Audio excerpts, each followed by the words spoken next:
Final month of the season, a few weeks left, and every game vital. We'll be back.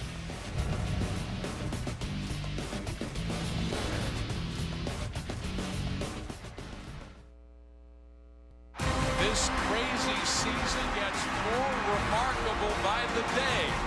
There it is. What a victory for the Halos. Nobody knocks it out of here. The Brewers walk on. Jones makes the catch.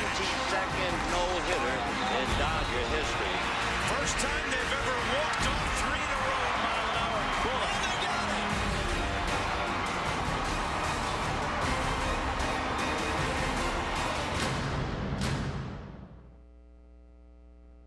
it. Sunday MLB on TBS is brought to you by Ford. Go further. By LG G3. Now available at T-Mobile. By Pepsi.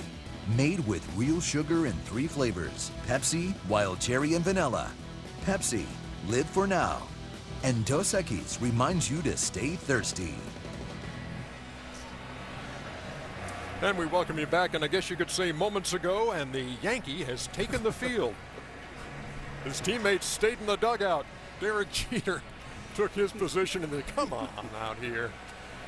Derek Jeter Day here in the Bronx as the rest of the Yankees take the field on an absolutely beautiful day for baseball.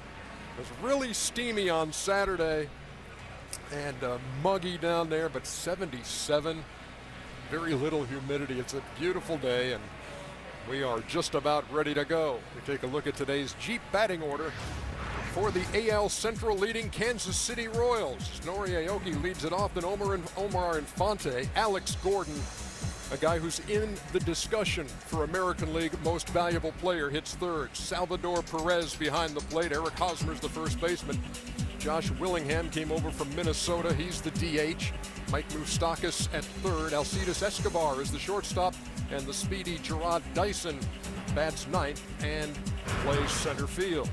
And here's that rookie we were talking about for the Pinstripes. Well, the 55th time we said that a rookie has started a game for the Pinstripes this year. He's coming off a tough start against the Boston Red Sox in his last start when he gave up 6 runs in 2 2/3 innings. But the positive part, 9 of his 11 starts, 3 earned runs or less for the young Shane Green.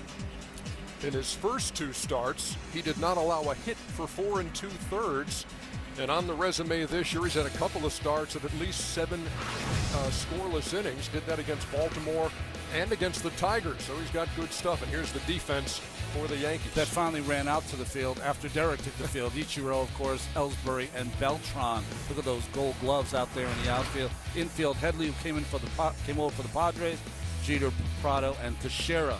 5 gold gloves on that first base side and doing the catching. In this afternoon's game, free agent Brian McCann, who has gotten hot lately. Nori Aoki steps in to lead it off. Got to be alive if you're on the infield for New York, because this is a guy who likes to beat the ball into the ground and beat out an infield hit. He racks up a lot of them. We are underway in New York. Thanks for being with us here on TBS.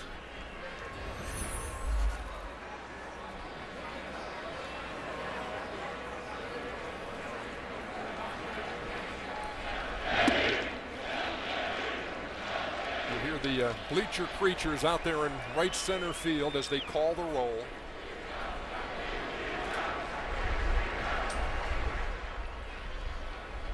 The 2-0 shortened up to bunt and took it. 3 balls and no strikes.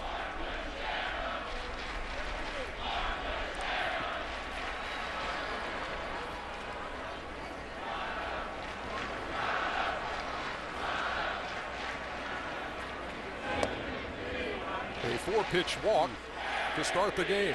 Here's Jeter.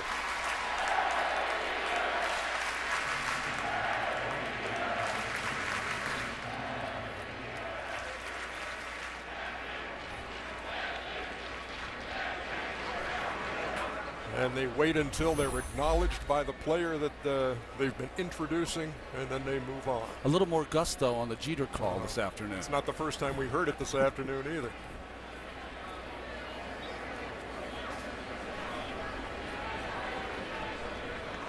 The Royals with their leadoff hitter on, Aoki. on the walk by Green, and here's Omar Infante. You can talk about guys who have made a difference on this team, and you look at Alex Gordon, you look at Sal Perez behind the plate. Here's a guy with 59 runs batted in this season, which is a career high for the veteran, and they're not where they are without him. He is a clutch player. He's the kind of guy that will do anything to win. He'll hit the ball the other way. He's a good hit and run guy. He does all the little things that help a team win.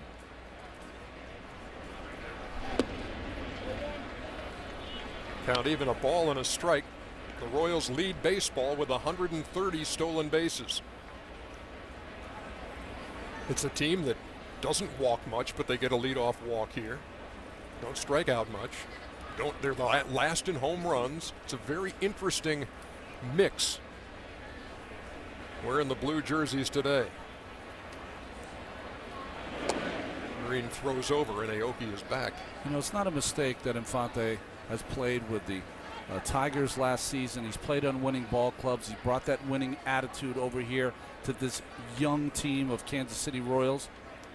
He hits .419 against the AL's top 10 in wins. So, you know, he elevates his game, whoever he's playing against.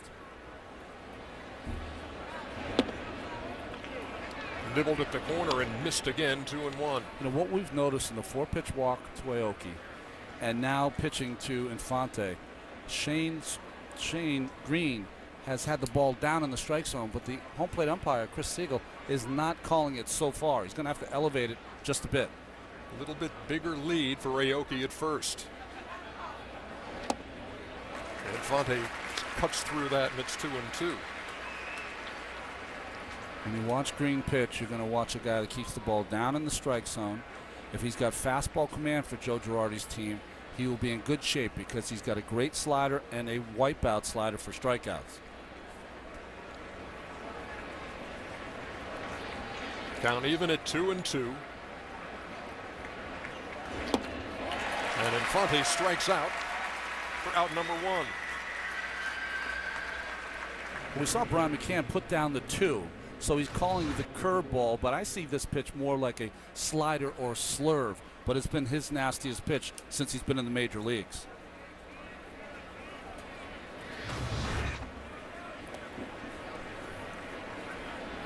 Alex Gordon's hitting .277. Leads the Royals with 19 home runs and 66 runs batted in. Has become a Gold Glove left fielder after beginning his career at third base.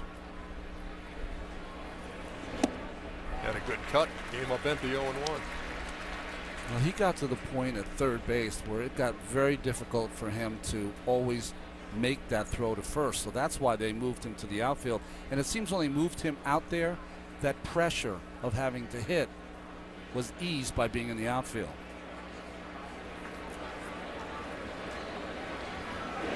The guy who's coaching first base for Kansas City is Rusty Kuntz.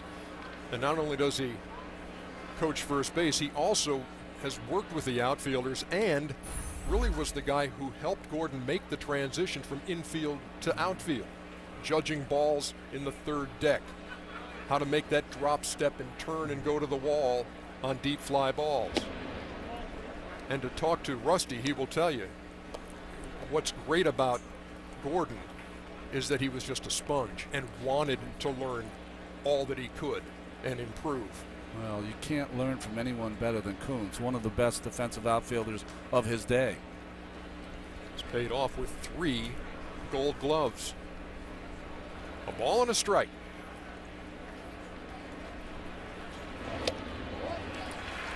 One and 2.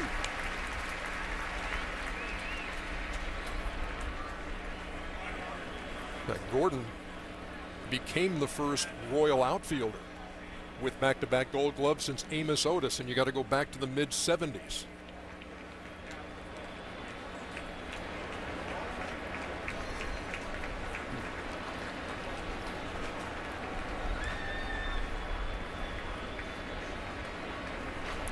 There goes Aoki, and it's fouled off. Boy, did he have a jump. Well, this is what happens a lot of times for young pitchers, is that their game isn't refined, where not only do they concentrate on just throwing strikes, throwing a breaking ball for a strike, but they haven't worked enough on holding runners close. That's one of the Achilles heels for Mr. Green. They lead all of baseball with 130. The Dodgers lead the National League with 123. The Orioles bring up the rear with just 36 stolen bases. Yet they lead their division handily, the American League East. 2-2. And if you think about it, Ronnie, if the Royals were to hold on and win the AL Central and the Orioles win the AL East, the way it shakes out right now, they would meet in the first round. And you've got one team that doesn't hit home runs but loves to steal bags, and one that won't steal but hits the ball out of the park all the time. Gordon stays alive. Kind of a David and Goliath matchup, right? It's whatever works for you. And what the Royals have been able to do when they can put together runs, when they can score 4, 62-9 this year. That's their magic number. Number 4, Alex Gordon, waits on a 2-2. You know, since August 1st, before August 1st, Alex Gordon had 9 home runs. After August 1st, he's hit 10. When asked what he did, he said, mechanically, I started doing more bicep curls. That's how he said he gave him more home runs. For real. So, wish it were that easy. Little squibber right off of the front of the Royals dugout.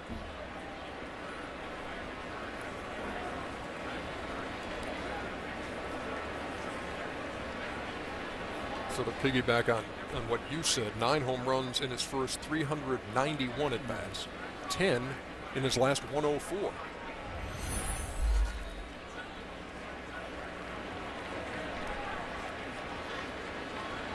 Aoki continues to lead. Boy, it looked like he was going to go. Bluffed. And a good at bat for Gordon continues.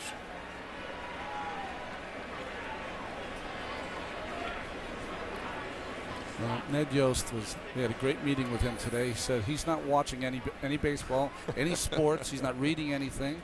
Occasionally he turns on CNN to see what's going on in the world, but he doesn't care about anyone else. Only cares about his Royals. Not going to stay up all night watching a West Coast game to see if the lead changes in his division.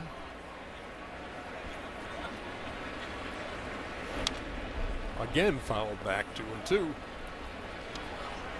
He did admit to at least sneaking a peek at the out-of-town scoreboard from time to time from his perch in the Kansas City dugout.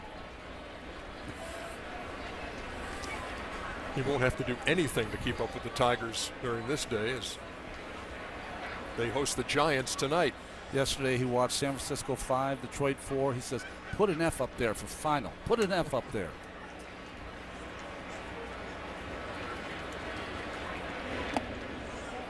Missed with the 2-2 and the count is full. Boy, this little at-bat is kind of like a microcosm of this team. They are just scrappy, fight you tooth and nail every pitch.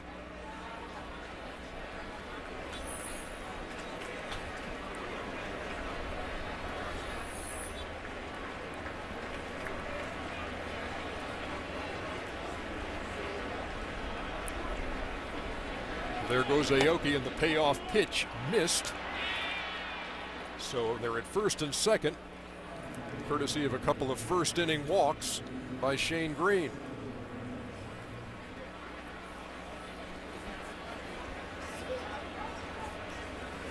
I was thinking about Shane Green before the game today. We had, of course, most of you folks at home saw the great ceremony to honor Derek Jeter before the game, but I bet you it's got to be difficult for a rookie pitcher to be out there trying to make sure he times it right to get ready for the game and take a peek every once in a while at the ceremonies that are going on. Yeah, the timing all worked out. First pitch around 135, so everything went off without a hitch and done with, as you would expect, class and dignity, which have marked the career of Derek Jeter. We'll see this a lot today. The Kansas City Royals love to steal third base, so Derek and right now Martin Prado are going to have to keep the runner close. Salvador Perez, the cleanup hitter. Takes a strike, 0-1.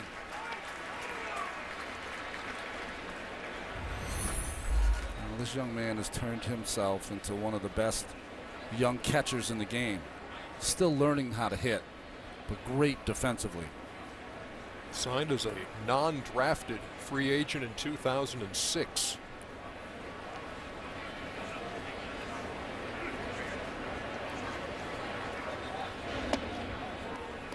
Ran it inside and low, a ball and a strike. Of course, as emotional and dramatic as last year was for Mariano Rivera, not just the day they had for him here, but at the All-Star game. And here's a young kid who had the duty of catching Mo in that last All-Star inning for Rivera. Took something off and fooled him, 1-2.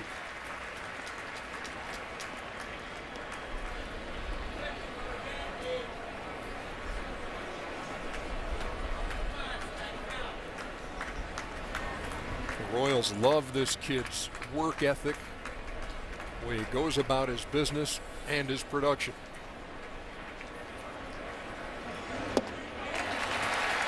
Struck him out for the second out here in the first. Both strikeouts now from Omar Infante and to Sal Perez have both been that slider that starts right on the outside corner and breaks about 6 inches off the corner.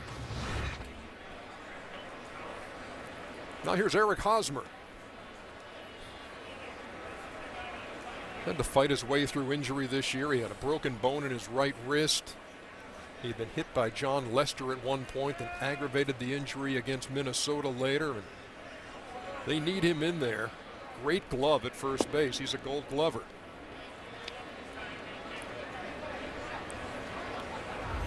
Well, Hosmer's strength, you can see his numbers have gone up with runners on. And the Royals would love a hit here. His strength is the ball out and over the plate. He's got tremendous power to left center field. And that slowed slider down and in. Green has thrown 25 pitches here in the first. 1-1.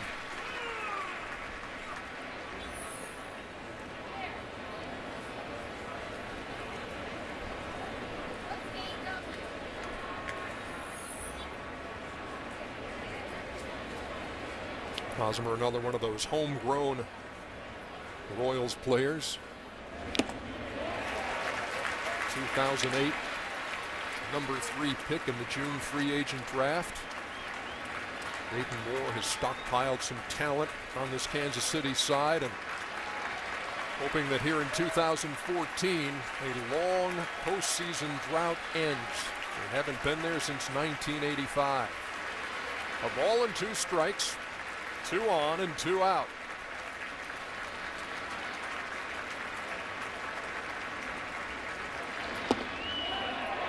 Checked his swing, and Barry Cedarstrom down there at third said he did not go. Slider down and in, so strong, able to hold that bat back. Good call by Cedarstrom.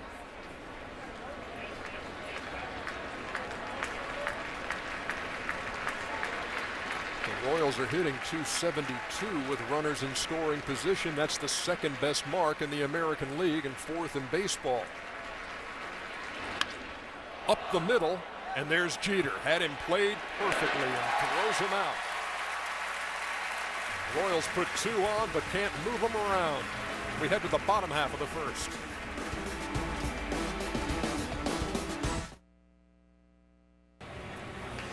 Bottom half of the first inning here in the Bronx as the Royals and Yankees meet on Sunday MLB on TBS.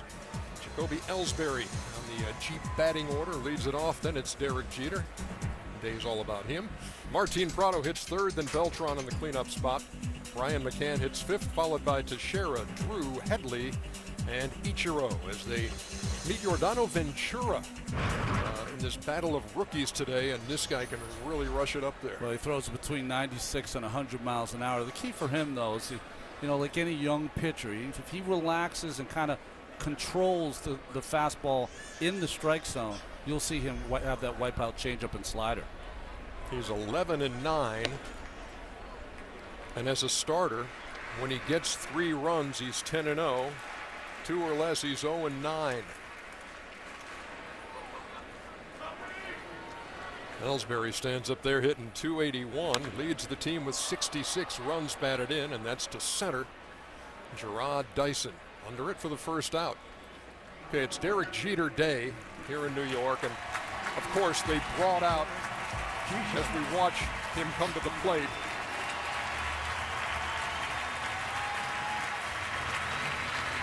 and everybody here stands. Brought out Yankee legends, former teammates, and among those, Jorge Posada, who joins us now in the booth. And you know what? Yesterday was so remarkably hot and uncomfortable. We get some overnight rain. The day dawns beautifully, just as you might expect for a day this special, Jorge. Yeah, even the gods are helping Mr. Jeter here. It's really special. And when you think back on the number of games you played with that guy at the plate right now, what was it about him that you knew every time you showed up at the park? That's going to have to be a great play by Escobar, and it's late. And of course, Jeter reaches in his first at bat. We'll probably get 4 hits today, too, by the way. You know, the irony of that play is that it's a play that Derek has made 100 times, but not able to be made by Escobar there. So what was it about what he brought to the ballpark every day, Jorge? You know what? He never made excuses. You know, he went out there and played every day. Even though he was banged up, not 100%, he went out there and played. And that gets a lot of respect from your teammates. There was a lot of things he did well. You know, obviously, very smart player, knows how to position himself real well, strong arm, you know, very good base runner, probably the best base runner I've ever seen. And then the rest, you know, he's 3,000 hits, 200 hits every year, he's 300. So there was things, I mean, but the biggest thing is his heart, you know, how much he cared about winning, how much he cared about him being in the lineup because he thought the team was better when he was in there. So that tells you a lot about the guy. Well, I'll tell you, all the Yankee fans that are listening to us today, watching your career, a lot of those same words could be used for you also. When did the friendship start? Is your best man at your wedding? Yeah, we started, he was 95. I met him in 94, but in 95 we really clicked. We were in Columbus. He got up, you know, to the big leagues a couple times, and then in September of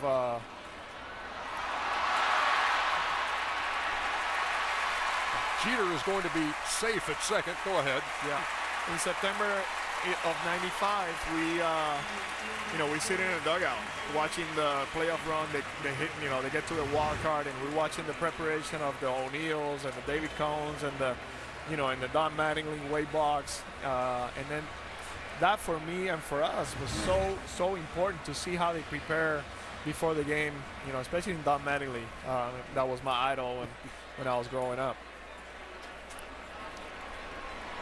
So after Infante had all kind of trouble with that ground ball and Jeter kind of bearing down on him and they couldn't get the force, they're at first and second, and Beltran belts one to the gap in right center field, but it hangs up for Dyson for the second out. Well, you got a little taste of this Kansas City Royals defense. Yeah. That is the issue here, is that these guys, especially Dyson, he might be one of the fastest players in the American League. And that ball that looked like it's a sure double, he made it look like an easy out.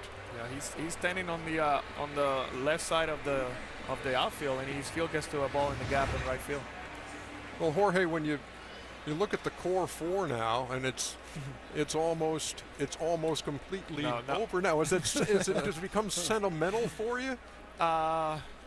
We call him the sore four now because we're out of the game, and but you know what? Yeah, he's the last one there.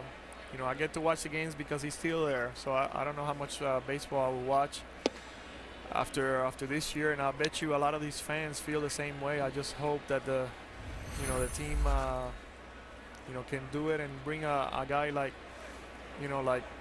hopefully a good shortstop, defensive shortstop that can replace him. It will be tough to fill in those shoes. Hosmer makes the play to end the inning.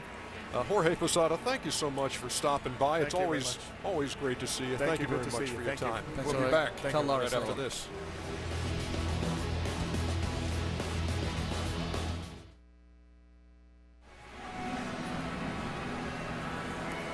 We head to the top half of the second inning here in New York.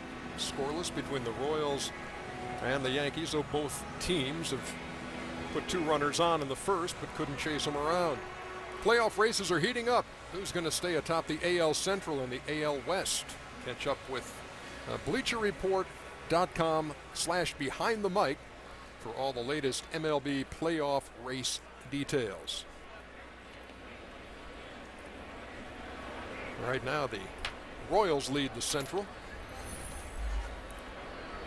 by a couple of games over the Tigers. And with Josh Willingham stepping in, the Yankees put 3 infielders on the left side.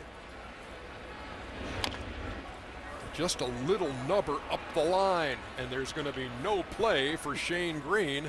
So that's how you foil that shift. You top one up the line, and there's no play. There's no book for the fielder 11 feet away from the plate. So they did not place someone there. A swinging bunt by Willingham, and by the time Green got to it, no play at first. Willingham brought over for his home run power, but leads off here with a single. It went about 22 feet.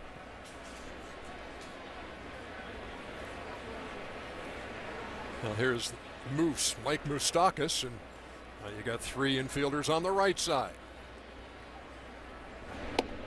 Well, the Yankees are one of the organizations that shift as much as anyone in baseball.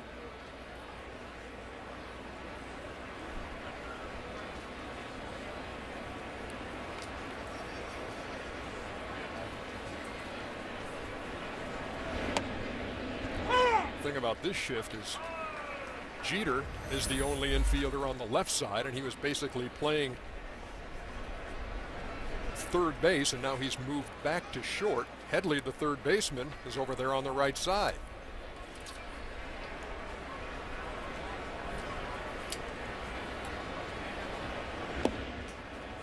Low one inside. 2 balls and a strike. Well, when you look at Moustakas, he has 62 hits, either to right field or center field, only 16 to left field. So he's a guy that is a middle of plate in hitter. He wants to pull the baseball, and his average is low, but he hits the ball out of the ballpark. Goes the other way to left, and that'll fall in front of Ichiro for a base hit there at first and second. Well, I couldn't spit out my last comment. Maybe I should know. He just got to hit the left field. Here's the scary thing. You and I were totally on the same page on that. Well, good hitting by Moose as he takes that running fastball away and just doesn't really drive it out to left, kind of pokes it out to left field. So with nobody out, runners at first and second for Alcides Escobar, the Royal shortstop. Yankee pitching has surrendered the fewest walks in the American League, but Green put 2 guys on in the first. And now the first 2 hits of the game for Kansas City have come here in the second.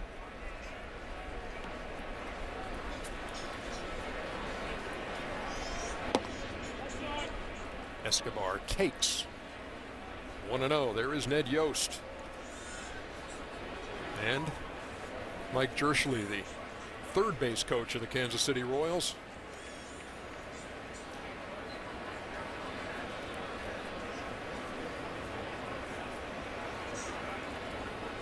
Green to the plate, and Escobar fouls off the bunt attempt.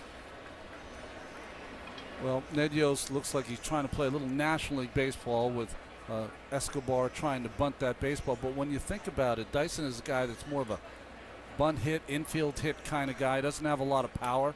And same thing with Aoki. So it's hard to make this call sometimes because Escobar is one of their hottest hitters right now.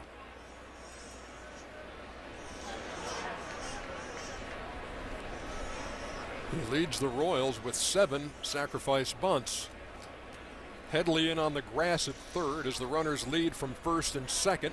Swinging away and fouls it back. A ball and 2 strikes. That was an interesting play there by the Yankees. They were in mid-wheel, which means that Jeter leaves his shortstop position, goes to cover third, Headley charges hard. But Escobar never squared around a bunt, so they had to get back to their position as quickly as possible.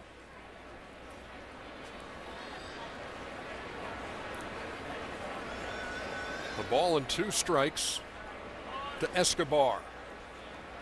It's going to take a long single to score Willingham. And Escobar goes down swinging. 3rd strikeout for Shane Green. 1 out here in the 2nd. Well, watching Escobar in this pitch sequence, first fastball away, then the bunt was on. Maybe it was his design to try to bunt. Fastball he's laid on, and then that put away slider so far has resulted in 3 strikeouts for Green.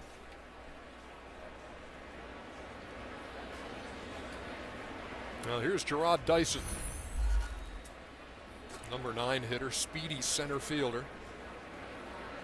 Unquestionably the fastest guy on the team until Terrence Gore showed up as a September call-up.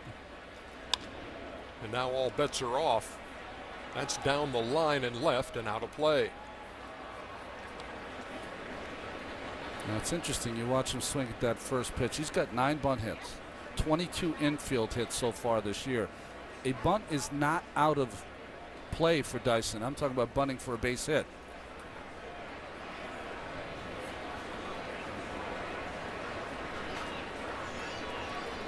No balls, 1 strike. Royals lead from 1st and 2nd. And Dyson takes a ball and a strike.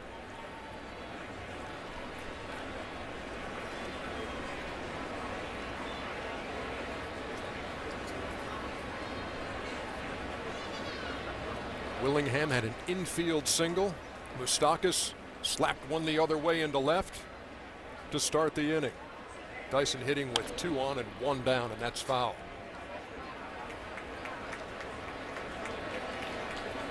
Nori Aoki in the top of the order, waiting on deck.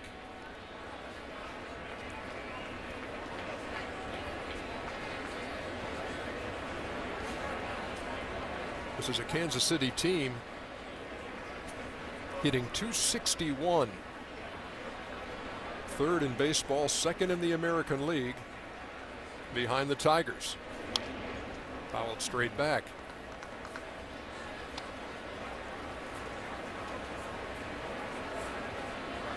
Well, that's the hitting coach that took over on May 29th, Dale Swaim, and I'll tell you, he has done just a fantastic job here, almost changing the whole offense around. We'll be speaking with Dale Swaim a couple innings from now.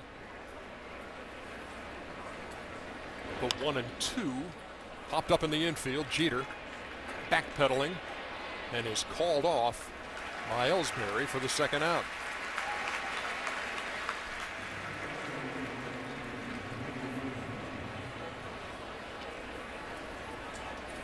And I think that's the thing about the Royals. When you look at this ball club, 2 big events when you think of it, or maybe 3 with the Ibanez speech to his ball club. But it really was Dale Swaim coming in and changing just a new approach for this ball club. And also think as Alex Gordon got going, the team got going. That's a good point on Ibanez too, because they'd come out of the All-Star break and were scuffling. And it was Ibanez who basically looked at some of the veterans on this team and said, look, you don't realize that there is respect for this team now. You don't know all the talent you've got and what you're able to do, and really that was huge. And you need that kind of veteran leadership and that kind of a view from Ibanez that says these aren't the same Royals that we were used to. You know, Ibanez had come over from the Angels, so he was kind of telling this Royals team, you know, the Angels look at you and go, boy, that team is tough. Exactly. So we should start playing like that after he'd come over. 2 balls, no strikes to Aoki, the Kansas City leadoff hitter who walked his first time but was stranded at 2nd. Takes a strike. 2-1.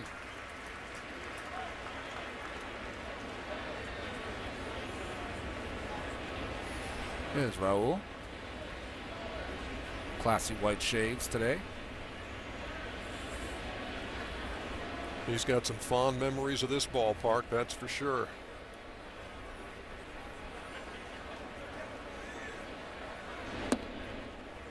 Missed inside, 3-1. Aoki's got a good eye at the plate.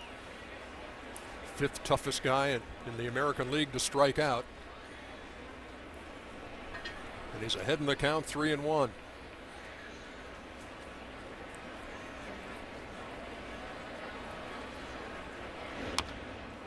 Tap and foul again.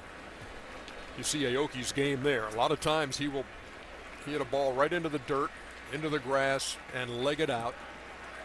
Almost running to first, getting a couple of steps toward the bag as he's swinging the bat.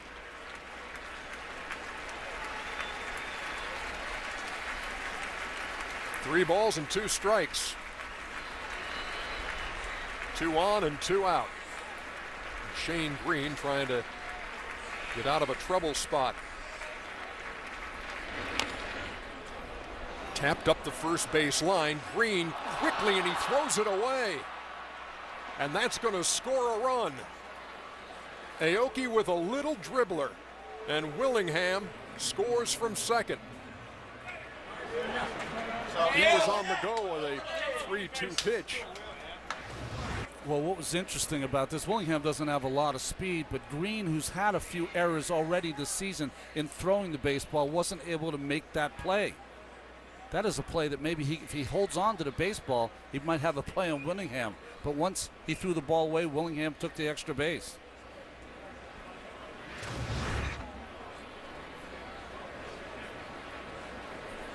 Larry Rothschild is going out to see what Joe Girardi's asking. He's asking, was Aoki out of the baseline when he was running to first base, which would have made that throw to Teixeira much more difficult. So he wants the umpires to talk about it and confer and see. I'd like to see too, because he held onto the bat for a while as he ran out. Now he got rid of it, but you see him right on the line, not on the grass, but kind of in between, right? Yeah, they're definitely not going to change that. He was right on that line running up towards first base. They want you to be in that runner's lane, but it's almost impossible to reach back and touch the bag. They will not change that play. See, Joe Girardi might be getting on the phone to the bullpen. Game so paramount for the Yankees. Green had 3 errors in a game on July 21st. And this one here in the second inning has cost the Yankees. It's 1-0 Kansas City. And here's Infante.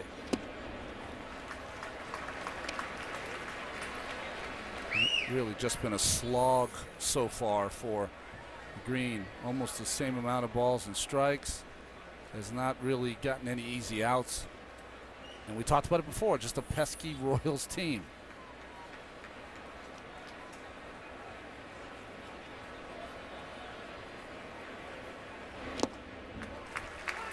Infante struck out his first time, and he's behind in the count 0-2.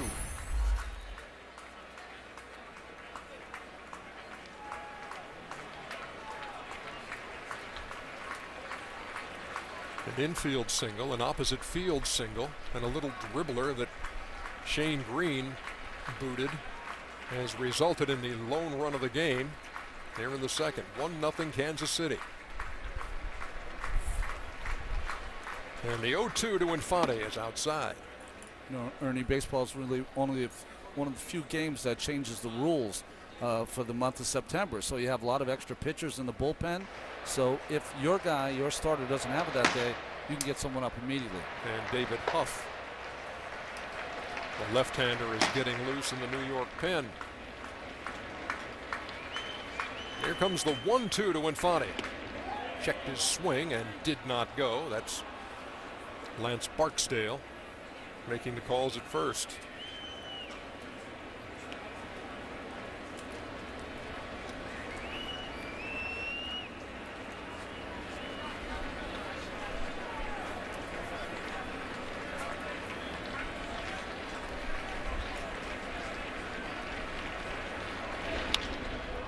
Infante pretty well hit to left. Ichiro back, and at the edge of the track he hauls it in.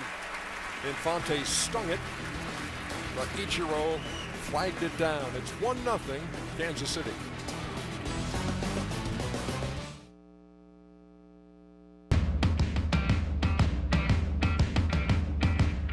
In the history of baseball, no left-handed pitcher under 26 years old has ever won the Cy Young Award twice.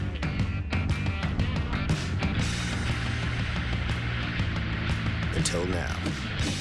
Clayton Kershaw doesn't just pitch, he makes history.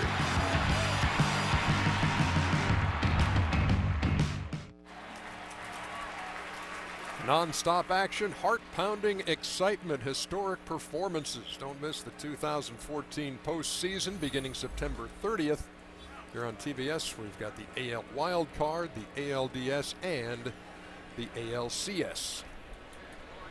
Kansas City trying to hold on to the lead in the American League Central, and the Yankees still sniffing that second wild card. They're 4.5 behind the Seattle Mariners, who this week overtook the Detroit Tigers for that spot. Here's Mark Teixeira. Ball and a strike. Derek Jeter Day here in the Bronx, and again, the star-studded lineup of folks that they had on the field today, including our own Cal Ripken, I might add, is Teixeira. Bloops one to right in front of Aoki for a leadoff single. And Dave Winfield was down there on the field and is up here with us right now. It's always a pleasure to see you, Dave. Thank you very much. Ron, pleasure, guys. My pleasure. That was a pretty classy early afternoon event here today at Yankee Stadium. Oh, my gosh. The Yankees know how to do it. But, I mean, look, Derek Jeter, you're looking at one of a kind. 20 years. It's the end of an era. You have to recognize a guy like that because he means so much to the game from now and well into the future. Stephen Drew DHing today, hitting just 161 and takes a strike.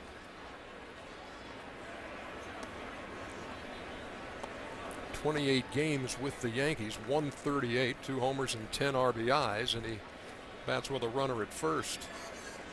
Pretty cool day, though. You see Cal Ripken out there and Michael Jordan comes out. It's quite a lineup. Me, Cal, Michael. But Derek, there's so many people here, former teammates from, 1995, 1996 on up through today. Guys, he won 5 World Series, 14 All-Star games, breaking all kinds of records. He's a Yankee legend. He's baseball lore and royalty, if you will. Without question.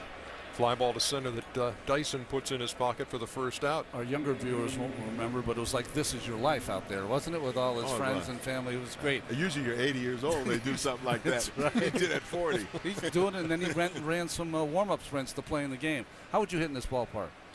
I think very well. Is there a ballpark that you cannot say that about? No, but seriously, guys, coming to this ballpark, it's different. It's not just a ballpark thrown up. It's kind of looks like a monument when you come here. There's permanence to it. There's history, and the ball does travel when you hit it in those gaps, and I like those gaps. Right. But it's a great place. Michael Jordan and I were talking downstairs. It's not a locker room. It's not a clubhouse. It's a boardroom. It's a lot of things.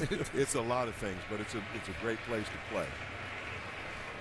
Chase Headley at the plate with Teixeira at first and 1 down. Headley had a walk-off homer the other night.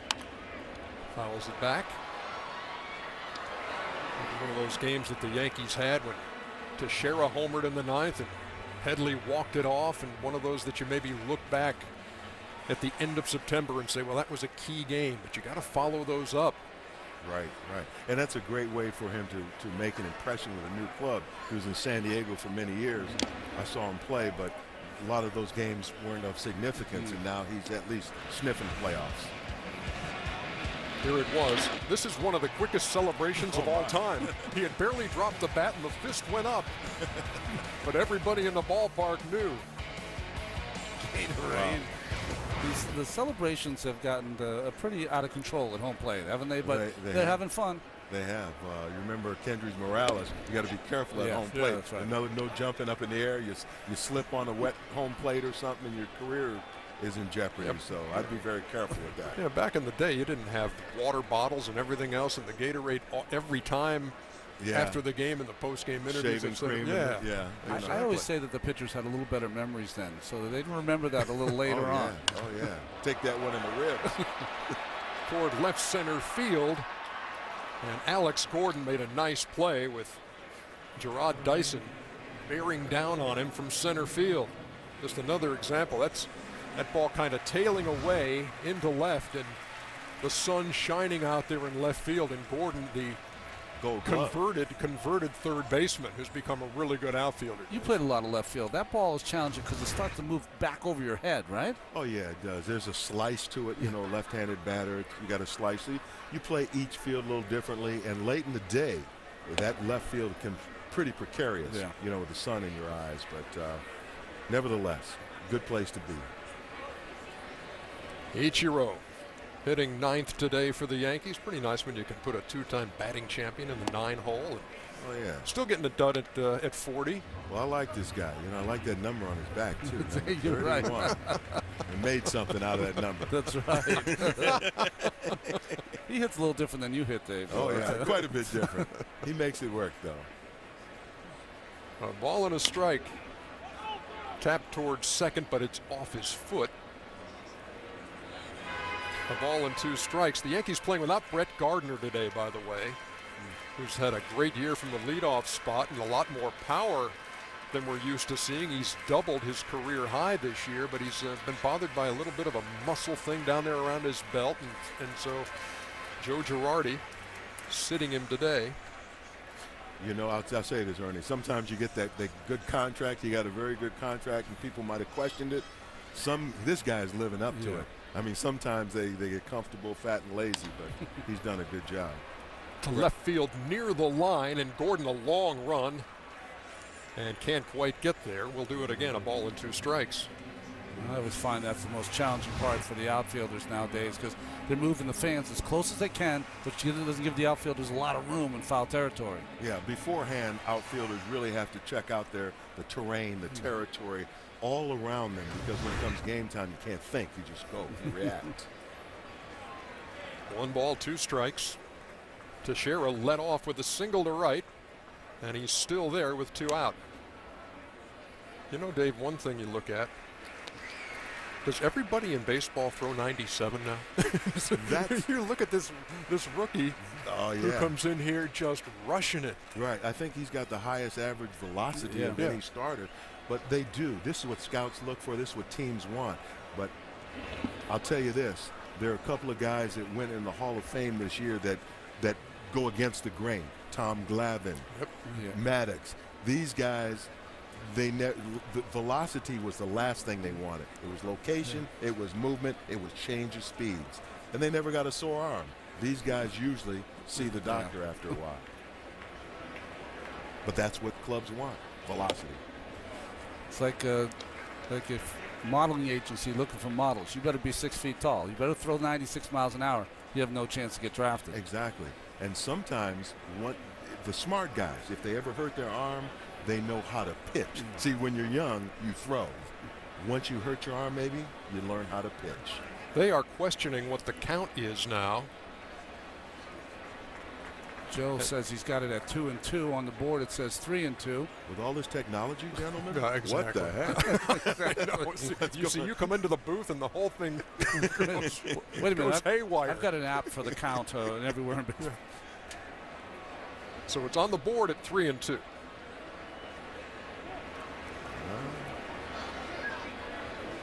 Teixeira has got the open palms going on at first. Well, he's got to know if it's 3-2, 2 outs, he's on his way. He's got to know the count. All right, so Chris Siegel and Gary Cederstrom, they're going to talk. Okay, you can't hit the catcher.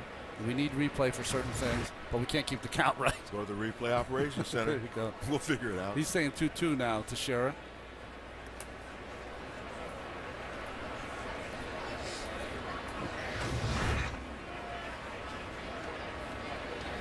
And the home plate umpire is saying it's full. So Teixeira should be on his way. And there he goes.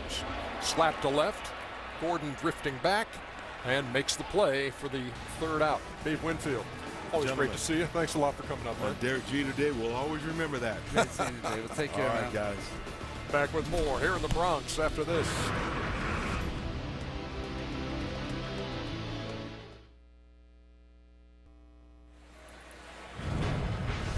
Time for Records and Milestones presented by Jim Beam. Derek Jeter. Most hits with one team in baseball history, and earlier today he made it 3,450. And that is not a bad list. Wow. I was kiddingly saying in the truck when we were meeting this morning, if the guys on the list only have black and white photos, you're doing pretty well. You want on that. For more records and milestones, go to BleacherReport.com. Top half of the third inning, Alex Gordon leads it off as the Yankees shift.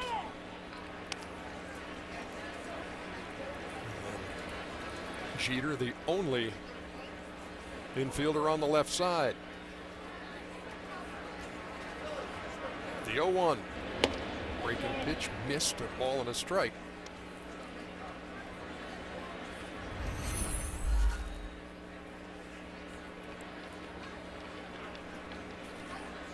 Kansas City had 3 hits in the second inning. 2 of those were infield hits, and then they benefited from the throwing error by the pitcher Shane Green to score the game's only run.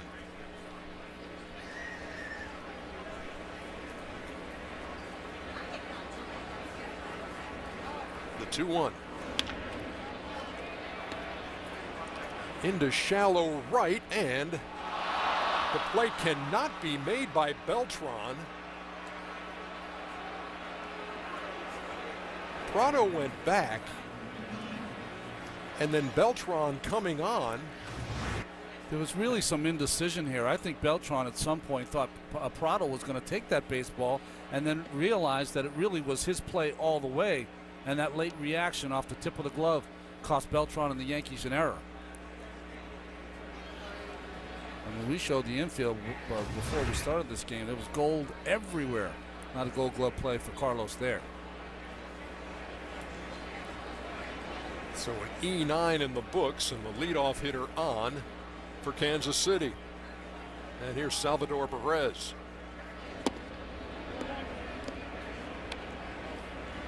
Salvi, as they call him at Kansas City clubhouse, struck out his first time. He's grounded into 21 double plays. And the Yankees trying to turn one here in the third. And he turned on that pitch and drilled it foul.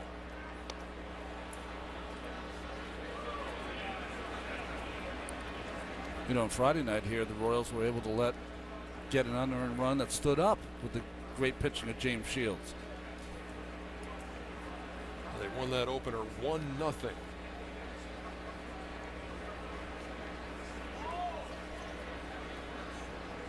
Ball and a strike. A runner going. That ball's hit to left. Ichiro makes the play for the first out. Gordon retreats to first. Seen some better swings here against Green. But Ichiro, the veteran, seen most of his great play in his career in right field, but in left field, the shading of his eyes for that sun field that Dave Winfield was talking about.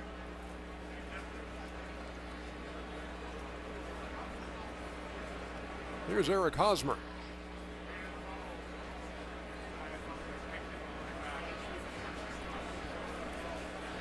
Hit a ball up the middle his first time with 2 runners on, but Jeter had him shaded toward the bag and threw him out.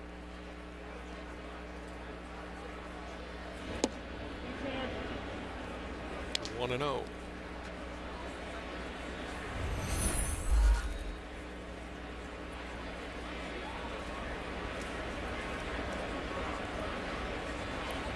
Royals were 48-50 on the 21st of July, then went 22-5 and took over the lead in the American League Central.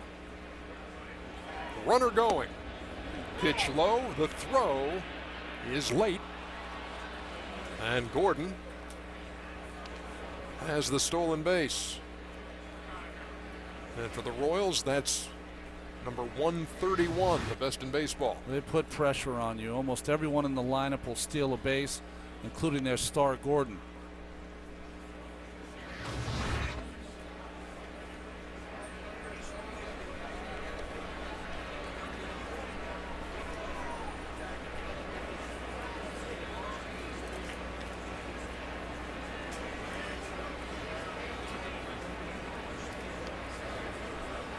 Hosmer waiting on Green, and here comes the 1-1. Line toward right, that's going to fall in front of Beltran. Gordon stumbled a bit around third, but he's going to score, and they've got the runner hung up. And they will throw back and throw out Hosmer, but the run scores, and it's 2-0. Boy, there were a lot of groans from the crowd here because they thought McCann, after he caught that, if he had dove back to home plate, he might have had a play on Gordon at the plate. Beltran's throw a little off, but he chose to cut it off and take the short out because Hosmer had come off first. Take another look here, and if we can see Gordon come around third. Watch, he cuts it off. I mean, you think a little bit, maybe he could have dove back, but he took the short out because he had seen Hosmer try to induce the throw, which he got. Well, because that throw was up the line, that spoiled the chance. But here, watch Gordon come around third, and then almost lost it. He hit that back of the bag instead of the front of the bag, and that's where he lost his step, but still able to score. So it's a 2-0 lead for Kansas City. Just doing those little things, right? A stolen base here, a base hit there gets you a run. No base-to-base playing for this Kansas City Royals team. Well, they've taken advantage of 2 Yankee errors in this game in consecutive innings.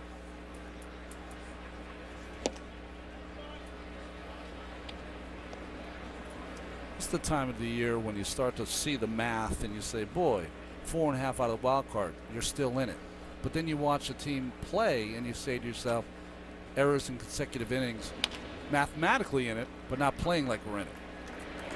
Grounded to third, and Headley throws out Willingham for the third out. But the Kansas City Royals, Alex Gordon keeps his feet and gives the Royals a 2-0 lead.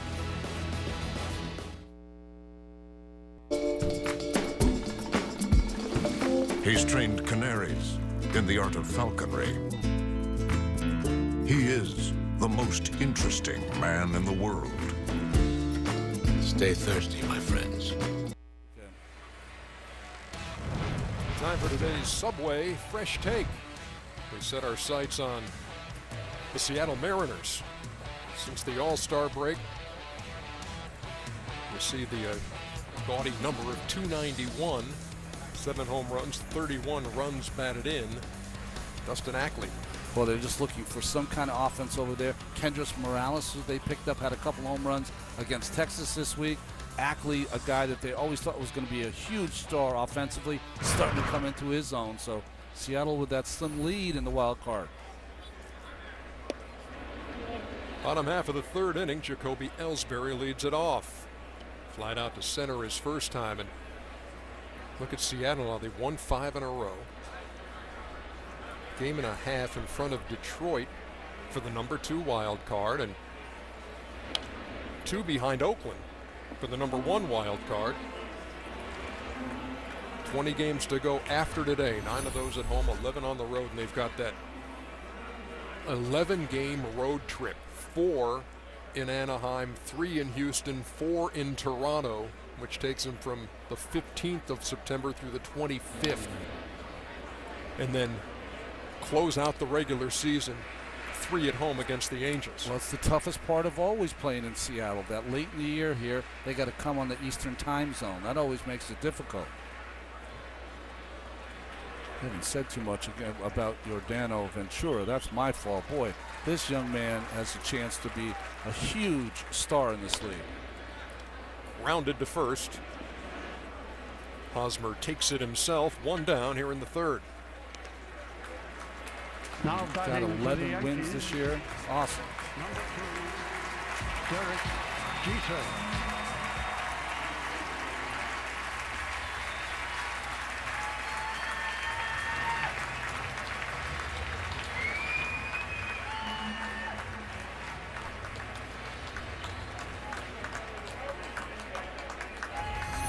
Well, the fans here in New York relishing every at-bat they get to see from the Yankee captain Derek Jeter.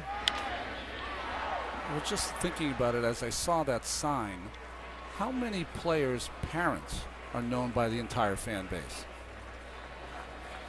Well, Derek's are.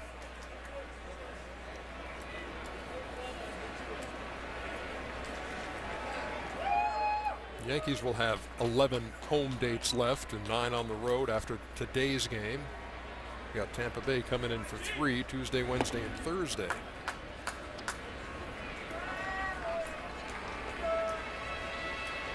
And the last home game for the Yankees this season is Thursday, September 25th against the Orioles. They finish up on the road at Fenway.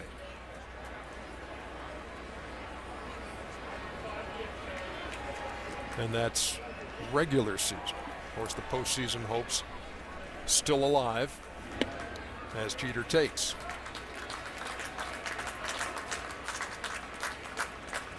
One of the signs that was here, and you saw it during the ceremonies earlier, there was a fan who said, "Today I consider myself the luckiest fan on the face of the earth." Anniversary year this year of the heartfelt, amazing speech by Lou Gehrig. Threw it by Jeter, 3-2.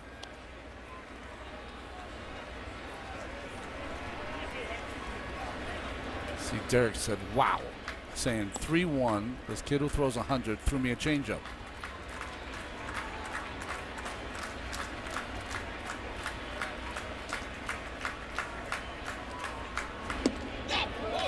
Missed outside, and Jeter is on for the second time.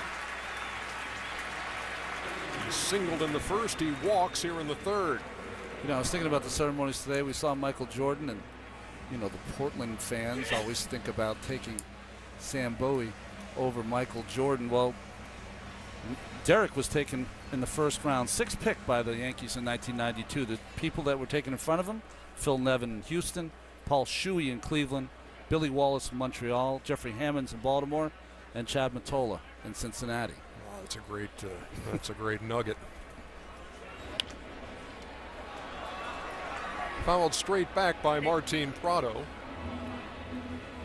who's been slowed a bit by a hamstring. Not a major thing, but just kind of tweaked it and sat out a little bit, but came back yesterday and played, and he's in there again today. It's one of those hamstring pulls. If it was April or May, he might be on the disabled list, but not in September.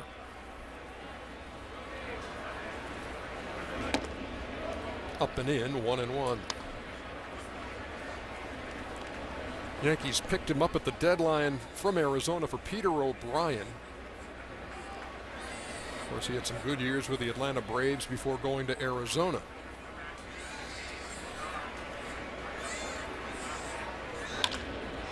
That ball is tattooed to left center, but Dyson had plenty of room.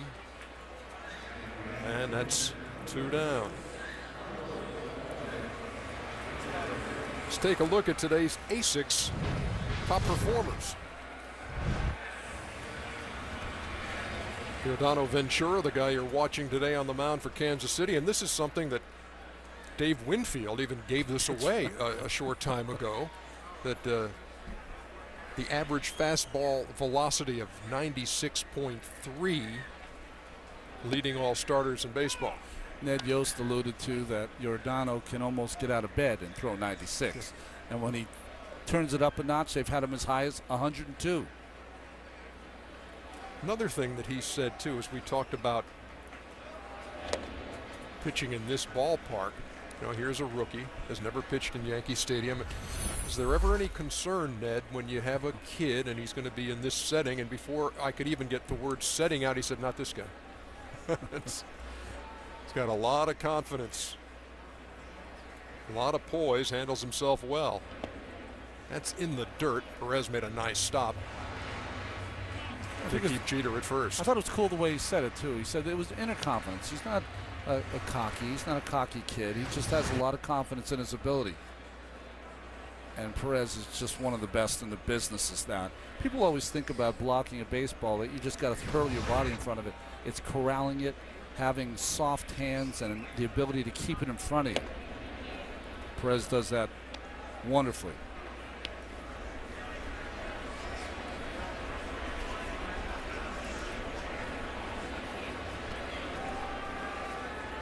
Beltran flied out to center his first time. He waits on a 2-2. That's up and away. Count full.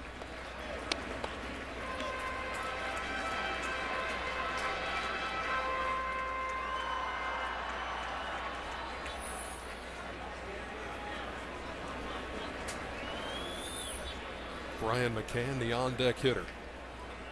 Jeter with a lead at first. And there he goes, and that is ball 4 to Beltran, and they're at first and second.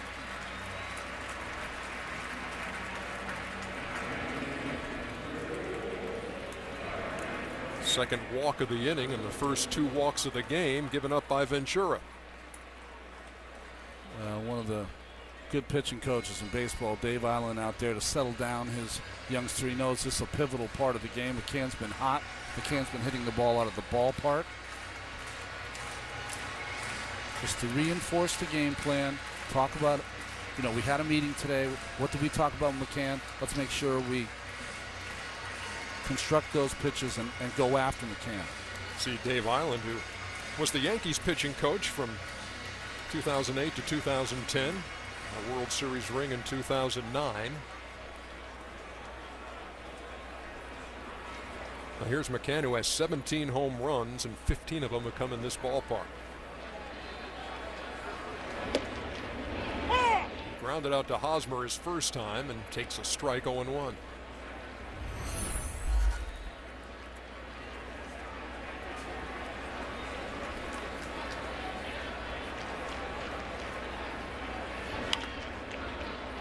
And Ventura jumps out ahead, no balls and 2 strikes. Modified shift here because with the runners on and Jeter at second base, you can't play the shortstop over on the right side of the infield because you'd have a double steal. Just take advantage of both runners stealing. Infante in short right. Pumped up on that one and missed. Ball and 2 strikes. 98 on the gun.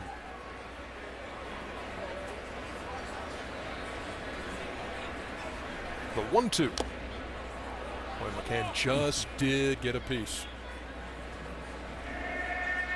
What's interesting about watching Yordano Ventura throw is that he's 6 feet tall. And not since maybe Tom Gordon, Flash Gordon for the Kansas City Royals, have they had someone 6 feet tall who could throw this hard. Usually you got the 6'4", 6'5" guys who throw that hard.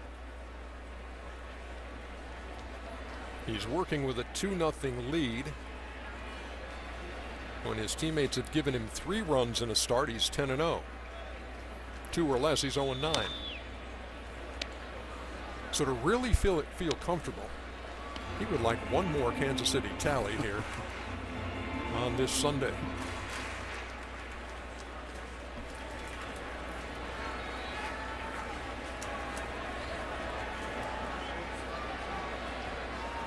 Jeter and Beltran lead from second and first. McCann, the Yankee catcher, waiting on a 1-2. And the count even.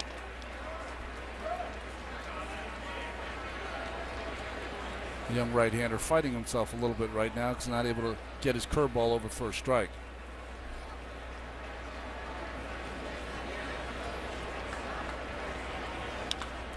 That ball is hit down the line in right, but foul.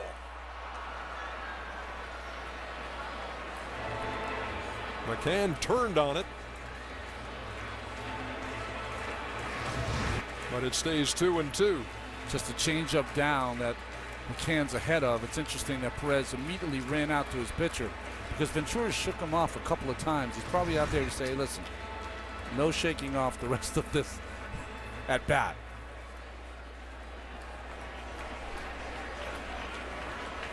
Ned Yost watching his rookie pitcher try to set down the Yankees here in the third. And McCann battling away against Ventura.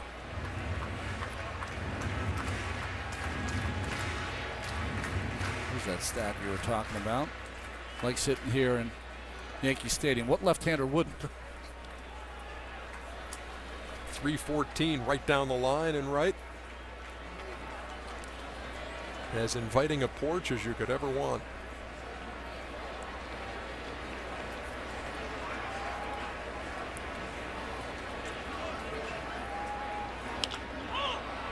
In the air to center.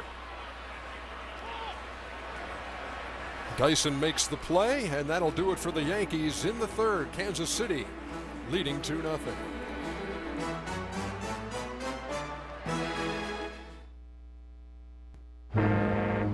Here's a good one, Seattle. What did Geico say to the Mariner? We can save you a boatload. But what's Seattle's favourite noise? The Puget Sound. All right, never mind. Don't matter. This is a classic. What does an alien seamstress sew with? A space needle. Oh, come off it, Captain. Geico. 15 minutes could save you 15% or more on car insurance. Game break. Here's Adam LaRoche having no trouble with the lefty-lefty matchup with Cole Hamels today. He's taken him deep twice. And in the top of the fifth, it's a 2-2 game. The Nationals leading the National League East by 6 over Atlanta. They've had some trouble with the Phillies this weekend. Lost 9-8 and 11. Lost 3-1 on Saturday. The game tied in the fifth here on Sunday. LaRoche, one of the streakiest hitters in the game since August 6th. He's got 10 home runs, so he's on one of those hot streaks. 2 of those today off Cole Hamels. We move to the top half of the fourth, and Mike Moustakas leads it off for Kansas City.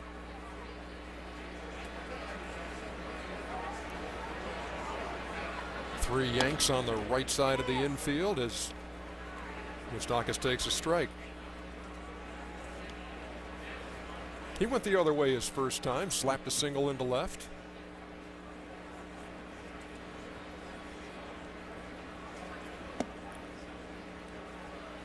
Well, the Kansas City fan base, this kid has a world of talent, great glove at third base. He's just not gotten to the point where he's been consistent with his hitting.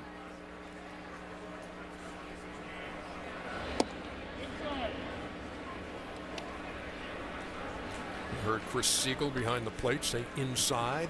2 balls and a strike.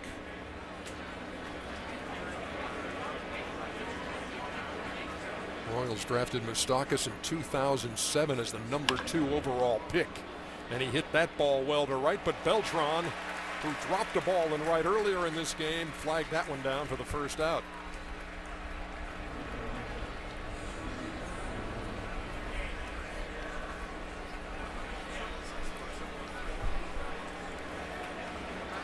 And here's Alcides Escobar.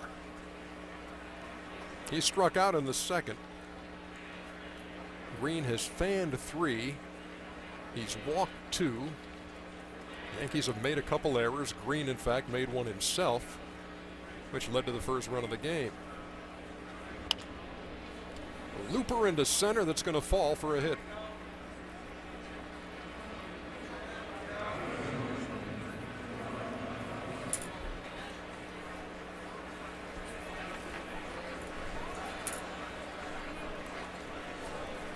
Well, these Kansas City Royals are going to try to steal one here again. Escobar is 84 for his last 92 in swiping bases. And Dyson, of course, we talked about him before and his speed.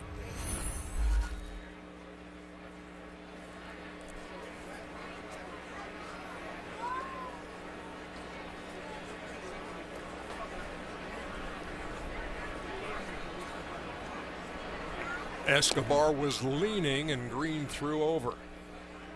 Escobar's probably Kansas City's best base runner. Not their fastest, but he will steal for you and he will go first and third. He will take that extra base for you. Heady base runner.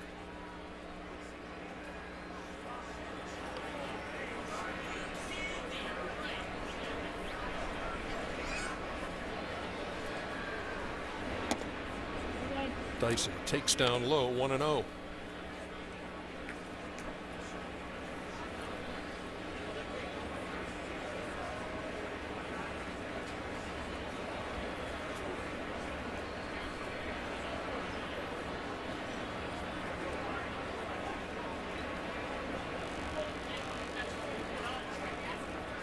You saw that sign by Brian McCann with the thumb. That means in today's game, it means to throw over. When I played, when you saw that from the catcher, it was to dust the hitter. So whenever I see it now, I'm always, why would they hit him there? But no, they're just throwing the first.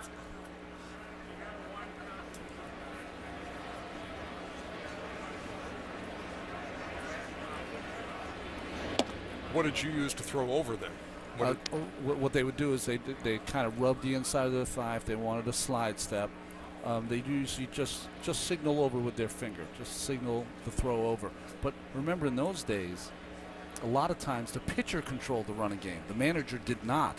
So it was up to you really to, change your times to the plate, to throw over, to step off, all those things you were in charge of. 2 balls, no strikes. And that's over, 2-1. Dyson flied out to center his first time. He bats now with 1 down and 1 on. Escobar singling with 1 out.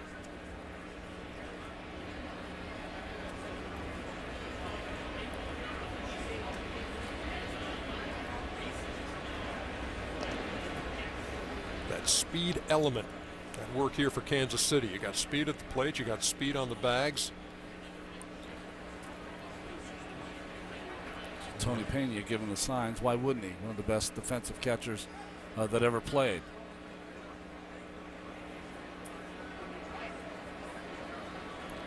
There goes the runner. There's the throw. And it's late. Escobar with the Royals' 2nd stolen base of the day. That was an incredible jump by Escobar. I mean, watch how many steps he gets. Maybe 4 or 5. The look in. And then the hard slide here. He goes through the bag and almost hurt his ankle. And when you have a lot of speed, those guys can even take a peek in as they're running down to second base. It doesn't slow them down a bit. Runner in scoring position for Dyson,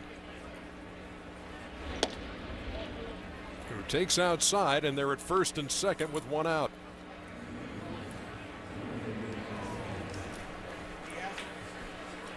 See where Masahiro Tanaka and James Shields rank among starting pitchers in the Bleacher Report MLB 500 player rankings with the Team Stream app from Bleacher Report. Download Team Stream for your iPad, iPhone, or Android device today. I'm going to guess we're going to rank pretty high, those two. There you go. Big game James on Friday. 1-0, went into the 9th inning, pitched 8 in the 3rd. Outstanding baseball. This is his time of year. And you've talked about what the Royals have at the back end of that bullpen. And they did not use Greg Holland, who was their closer on Friday, because of a little tenderness in the right arm. And they went with Wade Davis, who's been an outstanding setup guy, and he got his first save of the year. The veteran Rich Hill getting loose for the Yankees. Here's Aoki, the leadoff hitter. And there goes the runner. The throw to third, late. Well, he's going to want to review that. The throw beat him. I don't know if the tag by Headley was correct, but Girardi's definitely going to come out, and they'll get on the horn to have their own people check and see if that play was correct. Escobar and Dyson with the double steal.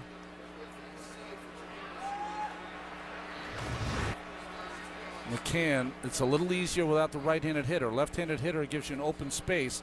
And does Headley get the tag in there? He did, but high. The tag was high. So it's going to be interesting if they're going to have enough to overturn it. Boy, that's a close play. I think he's safe with the high tag.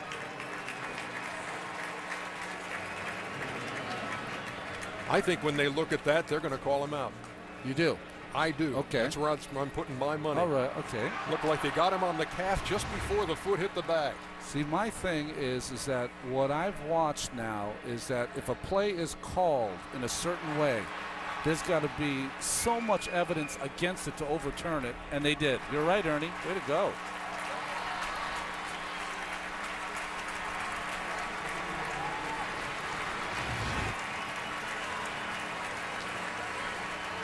It was that close. Now, Joe Girardi and his organization has had one of the best percentages this year in challenging plays, so still not out of the woods yet, though, with a runner on second. That's Dyson on the back end of that double steal, who's at second. And here's Aoki waiting on an 0-1. The Yankees in need of a break today, and they got one there on the review. No balls and 2 strikes for the Kansas City leadoff hitter, who walked in the first, had an infield hit in the second. That was the play that Green threw the ball away, and a Kansas City run scored. Didn't take long for that replay. Local call, you know. That's excellent. On the ground to Jeter.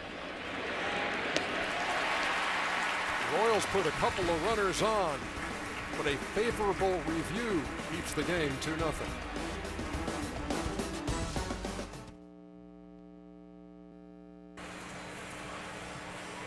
You know, there's a lot of science in baseball, but that doesn't mean Sheldon Cooper could hit a ball. The Big Bang Theory is on 5 nights a week on TBS. Very funny. Heading to the bottom half of the 4th inning here in New York, Yankee Stadium, and the finale of a 3-game set between the Yankees and the Royals. They split the first 2. Getting a good look at Yordano Ventura, the rookie right-hander who's 11-9 with an ERA of 3.38 coming in. And you know, yesterday Danny Duffy threw 1 pitch for Kansas City and then asked out, and it looked like something in the shoulder area. They're supposed to have an MRI today, but well, you go down the stretch and a left-handed arm like that potentially could really be damaging to Kansas City's playoff hopes and postseason run in October. Yeah, you wish him well in the comeback. You think about it, Danny Duffy, he might not have the best record this year, but his ERA has been outstanding. He's pitched in a lot of bad luck. Ned Yost, in his affable way, said, hey, listen, I'm not worried about it until I get the MRI. Then I'll worry. But he said they're covered. They had Liam Hendricks, who came in for Duffy yesterday and pitched, who could get in and start. Teixeira waves at 96, and that is the first out. Moments ago, we spoke with Royals hitting coach Dale Swain. So, Dale, when you look at your team and just looking at numbers, so you don't hit a lot of home runs, you don't strike out much, you don't walk much. What is the offensive philosophy that you take into every game?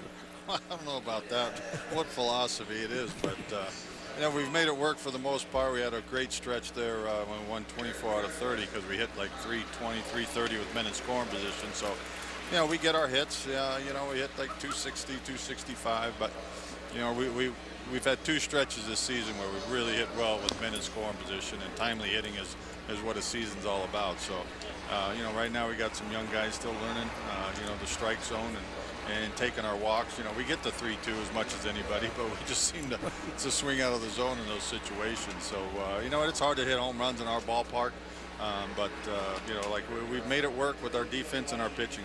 You know, you talked about your young hitters, Dale. Moustakas and Hosmer, you know they should be more consistent. What's the challenge of working with young, talented players like those two and getting them going? Well, I think most of anything, you know, strike zone discipline as much as anything. Oz quieting things down. Moose using the bigger part of the field, even though when the season's over, you know, it might show that he's a pull hitter, but you got to think more left center, right center to start out with, and you know, those are kind of things. So you're not just getting yourself out all the time. Thanks to Dale Swaim for taking a couple of minutes with us here in between innings. 2 down now in the 4th. He knows of what he speaks. Dale Swaim in 1987 at 25 home runs and 95 RBIs for the Milwaukee Brewers. 1-0 is grounded to first. Smooth fielding Eric Hosmer makes the play.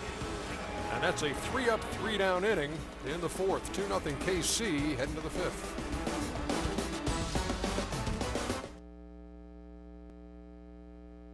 Sunday MLB on TBS is brought to you by new Klondike Candy Bars and by Heineken. Open your world. Beautiful day in New York City. Watching the Yankees and the Royals. And it's a 2-0 Kansas City lead. The leaders of the American League Central. And trying to return to baseball's postseason for the first time since 1985. And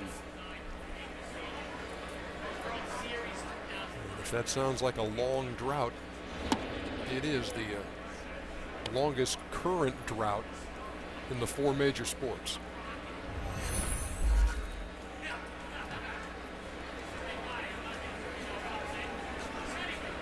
One 1-0 to Omar Infante. There was a time when the Royals had so many great stars that they were in the postseason year after year after year, from their greatest player in the history of their organization, George Brett, who was as close to an impossible person to get out if you pitched against him. Breaking pitch fouled back. McCann takes a look, but it's about 5 rows back. Omar Infante's up. He has 59 RBIs, most RBIs for a second baseman in Kansas City since Frank White in '87, who had 79, I believe, in that year. He was an outstanding player. And when you start having a year like they're having, and some of these players are having years like they're having, then you start hearing those names again. We talked about Alex Gordon and the Gold Gloves and Amos Otis back in the 70s. You had Frank White here. In the air behind second. And Prado makes the play. 1 down there in the 5th. Moments ago, we spoke with Yankees manager Joe Girardi. Joe, this day began with a great ceremony honoring Derek Jeter. What is it, when you would write his name on a lineup card, what did you know you were getting? You never worried about him. You knew he was prepared and he was going to give you everything he had that day, and he was going to make smart decisions wherever he was at, whether he was hitting, whether he was in the field, or whether he was on the bases. And as a manager, I mean, that's what you look for. Hey, Joe, there's not too much that you can do as the manager to push your team here. On the back of their baseball cards, they've done it all. You just got to sit around and hope they catch fire here in September. I mean, that's what we have to have. We have to, you know, our lineup has to catch fire, and we have to continue to pitch well if we're going to play in October. And we're running against some good pitchers, and you know, at times we've been real successful, and we just need to continue to grind it out. Thanks to Joe Girardi as Alex Gordon fouls it straight back. It's 0-2. Gordon reached on an error in the 3rd, a fly ball that Carlos Beltran dropped, and he came around to score the 2nd Kansas City run. Yankees 4.5 behind the Mariners for the 2nd wild card spot.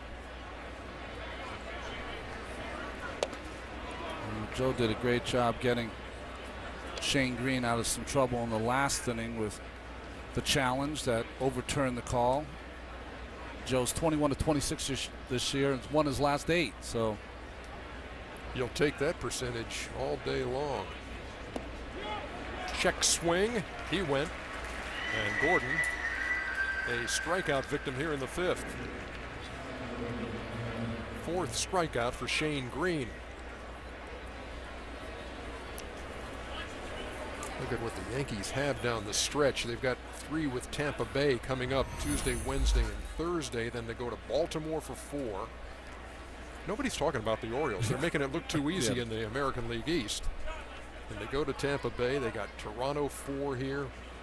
Orioles 4 more here, and then finish it out at Fenway. Well, before the season started, I thought Baltimore had the deepest lineup, offensive lineup in baseball, and they've still done it despite Matt Wieters hasn't been in the lineup, and they've recently lost Machado. On the ground to third by Perez. And that is the easiest inning of the day by far for Shane Green. 1, 2, 3 in the fifth.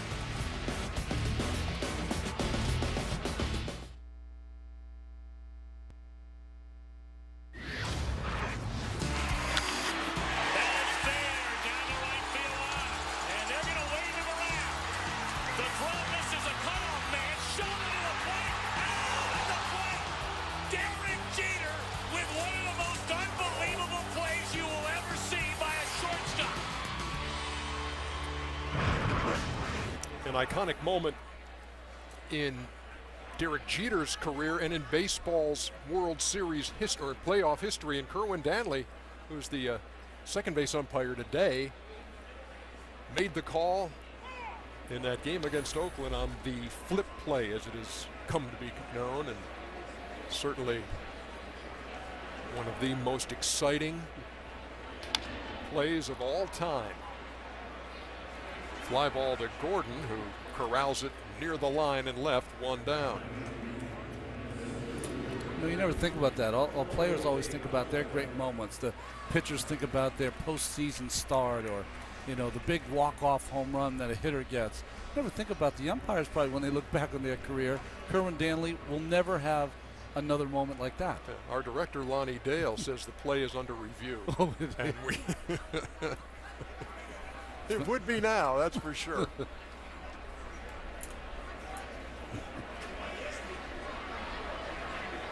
course, Lonnie is 0 for 7 this season, unlike Joe Girardi with his 21 for 26.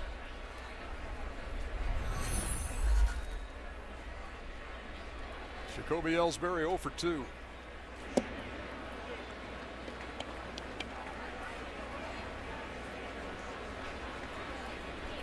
Yankees trying to get some kind of offense going. They've been held to 2 hits. And there is hit number 3. Ellsbury with a wide turn at first and retreats. He's on with 1 out. And here's Jeter. Derek Jeter.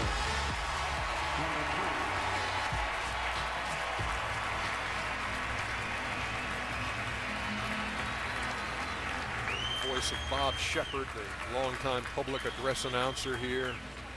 57 years on the job, and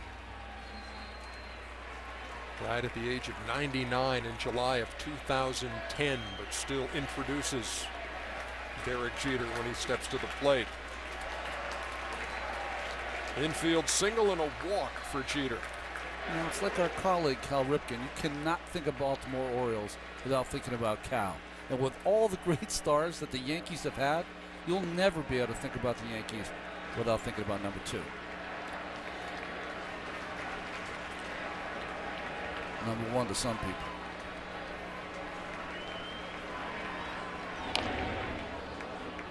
Fouled it off at the plate. 0-1.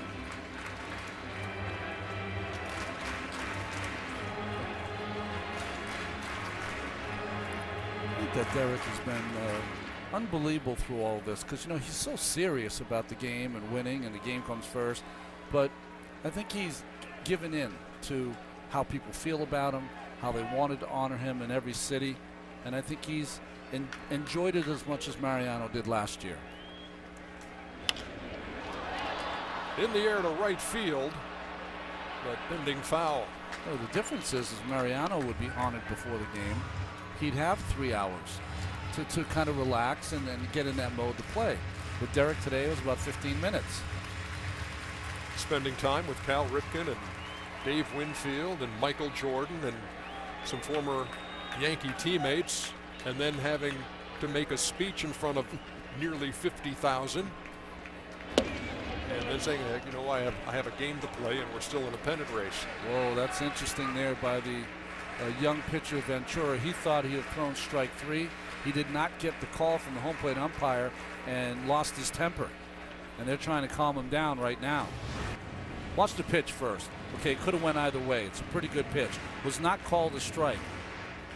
And he walked off the mound. Watch his actions. He walks off the mound, goes towards first base, can't believe the call, kind of yelling and cursing, and they had to go out there and kind of calm him down. Perez and Hosmer putting their hands on his back and saying, hang in there and calm down. 1 ball and 2 strikes, and he throws over, and Ellsbury's back. And it certainly looked like he had Jeter on the corner. Well, that's a young pitcher's mistake. Over the course of time, he'll rein that in.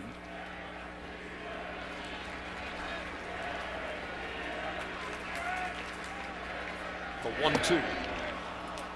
And he struck him out swinging. And Ventura snapped the ball back on the throw from Perez. Well, just outstanding stuff. A fastball that runs in, a fastball down the middle that he beats him, and that's the pitch he thought was strike 3. But the umpire called it off the corner, comes back with a changeup in the same spot. You have to be careful when you're working with young pitchers that have a temper, because part of what makes them great is that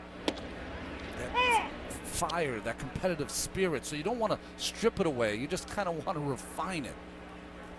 Rein it in just a touch, but don't change the person that he is, because that's what's gotten him to where he is. But boy, he was hot for a moment. Make it more PG rated. You know, we don't want to go R or above. On the ground to short, funny little hop. Escobar handled it and threw out Prado for the 3rd out. We are through 5 in the Bronx. Kansas City is shutting out the Yankees.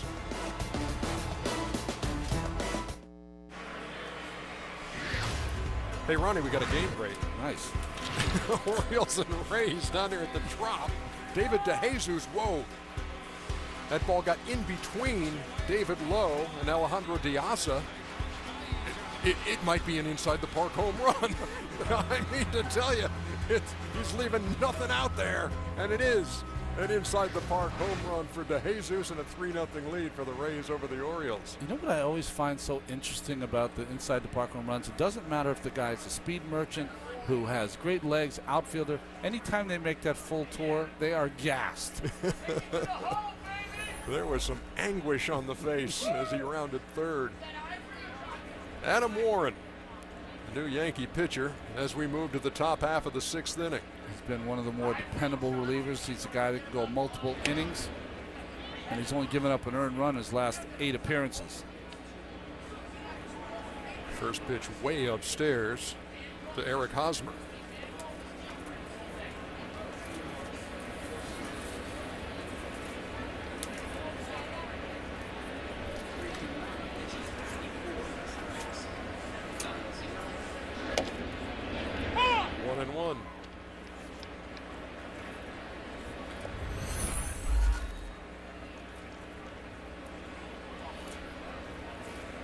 Shane Green works 5 innings, 2 unearned runs. And those are the only runs of this game as Hosmer takes a big cut, and it's 1-2. It wasn't his best game, but you have to like that Shane Green pitched through 5, stayed tough despite the errors.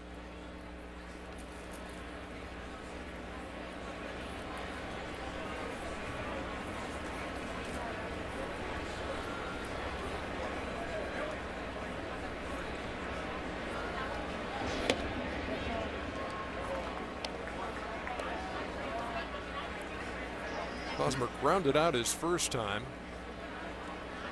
singled in the 3rd, knocking in Alex Gordon. He was then caught between 1st and 2nd, and McCann threw him out. Just stayed alive, 2-2. You know, when we talk about hitters, Dale Swain was talking about Hosmer's quieted himself down. What does that mean? Well, if you watch Hosmer when he's at the plate before he swings, he kind of takes that bat and wraps it behind him, his neck, and before he delivers the bat to the ball. And that's just an extra move that most hitters, you want to take that away. You want to take it where it's straight from, you know, his stance and then straight to the ball. but he'll take those hands and kind of wrap it around his neck before he makes the swing. Those are the little things that have stopped him from being as consistent as he could be. 3 balls and 2 strikes. He had said the other day after coming back from the right wrist injury and feeling good and saying, I'm ready to play every day down the stretch. In the air, left center field. Ichiro makes the call and makes the play for the first out. Here's the side swing you'll watch. See, watch it where his hands go. They go all the way back, kind of like he cocks that bat behind him. What you try to do is you want to eliminate that move if you can at some point, because that'll make it so much easier to get the head of the bat to the ball. It's kind of like a pitcher who has a big motion. You want to try to take some of that out of there, because that way you can repeat your way you pitch. Well, it's the same way with hitters. Right. You want to repeat it every single time, because he's got all the talent in the world. Here's the DH, Josh Willingham. Takes a strike. Singled and scored in the second. Grounded out to third in the third. Bunch of white shirts on the left side of the infield for New York.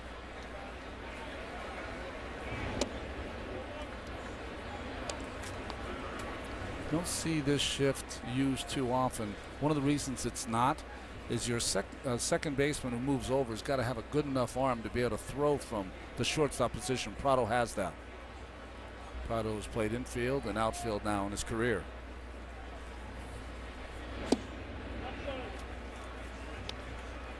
Willingham beat that shift in the second. His single was a little infield dribbler that Shane Green fielded near the line and had no play.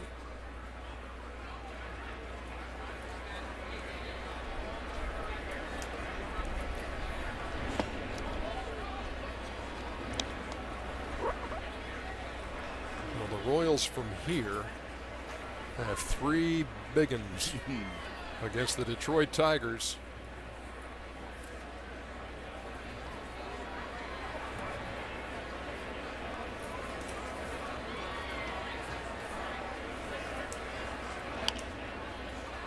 They have their veteran Jeremy Guthrie going against Justin Verlander the first day.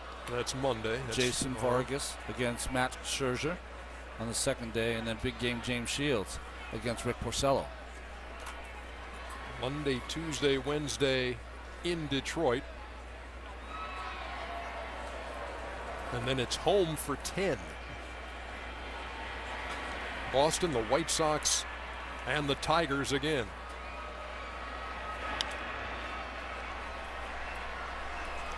And I guess that's the unknown to some extent, Ronnie, is last year they went into September in the hunt, but they were the hunters. And this year they're the hunted. And the question is, can they keep that playoff spot? Can they keep the Wolves at bay here in the month of September? And that's where you rely on the veteran leadership, guys who had been there, as Willingham sends this one to center, and Ellsbury has all kind of room, 2 out. I think they learned a lot from last year, trying to hunt down the Detroit Tigers. I think being in a semi kind of race last year, they saw the trappings that can sometimes come with it, all the media attention, and I think they grew from it, and I think that's going to help them this year. There's 2 things working for them. One, they've got a little magic this year, 1-run games. We already talked about 62-9 when they score 4 runs or more, so they don't have to put a lot of offense up. And the other benefactor is the Detroit Tigers have not played Detroit Tiger kind of baseball all season. They've been a very streaky team. I mean, you thought when the Tigers got David Price, it was a layup for the division. It's over. But, you know, Verlander is 12-12 now, so he's not the Verlander that we saw a couple of seasons ago. And we saw Price in the showdown with Bumgarner yesterday. Got roughed up in the first inning, and the Giants beat him. You know, it's back, though, to 2 things for me when I watch Detroit play. Their bullpen has struggled a little bit, and I think their defense has struggled. And when they traded Austin Jackson, I know that was a big trade and an important trade for them. They didn't realize how well he patrolled center field and kind of was a rock of that team. That'll be easy and right for Beltran, and that is another 1-2-3 inning. Middle of the 6th in New York.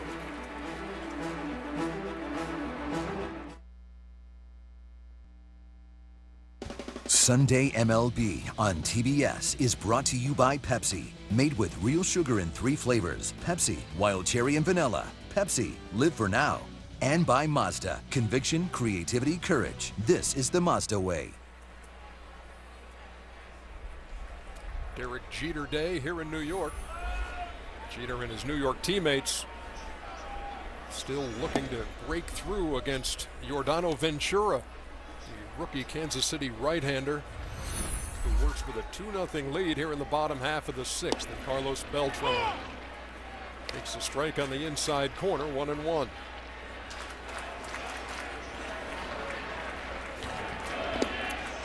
We always talk about when teams get in a hot streak and they're hitting the ball out of the ballpark. Well, streaks can go the other way too, and it looks like the Yankees are right in the middle of that. Just can't seem to get out of their own way. Shutout over 9 innings with Wade Davis and the starter James Shields now being shut out by this youngster. Ventura working quickly, gets that ball back and into the wind again, 2-2.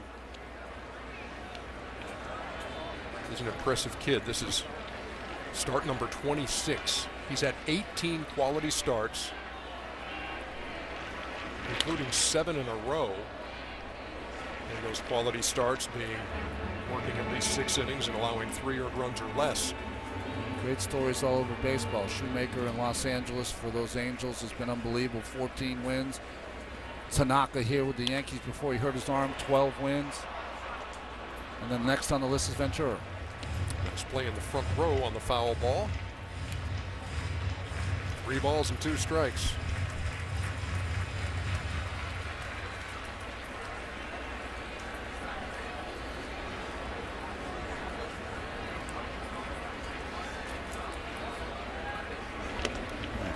And a leadoff walk in the bottom half of the 6th brings the tying run to the plate. Hey, Ron, how about another game break? Oh, why not? There you go. I know that these kind of make your day. And here's the Trouter, Mike Trout. 32, huh? And the Angels lead the American League West. Riding the long ball from Mike Trout. Boy, the guy is something. What did Bobby Jones say about Jack Nicklaus? He plays a game with which I am not familiar. I think it's the same with most people when you watch Mike Trout. Here's Brian McCann. Sounded like he may have broken his bat on the pop-up into shallow right, and Infante makes the play. I mean to tell you, this kid just comes right back at you.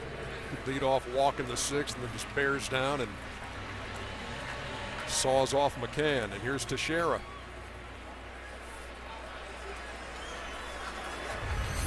Two strikeouts on the day. His season high is 10. He has walked 3.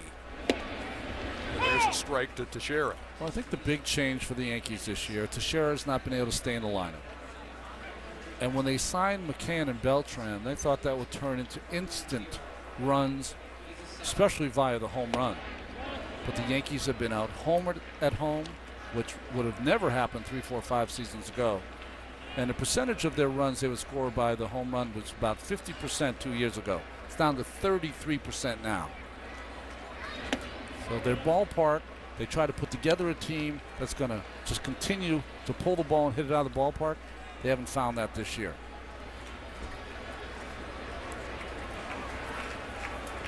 And there are the numbers that bear that out.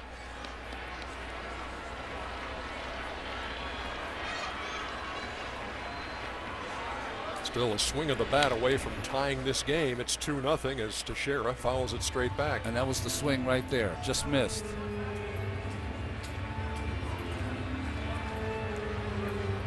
Beltran, a lot of elbow issues, kept him from playing in the field and kept him out of the lineup for a while, and he has not exploded.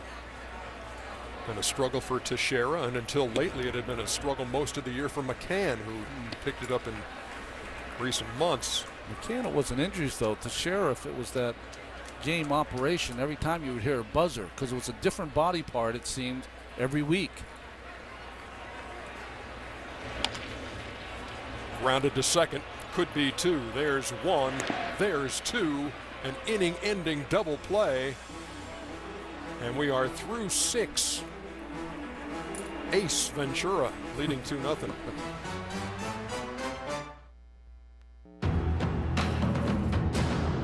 This is when this great game is at its best.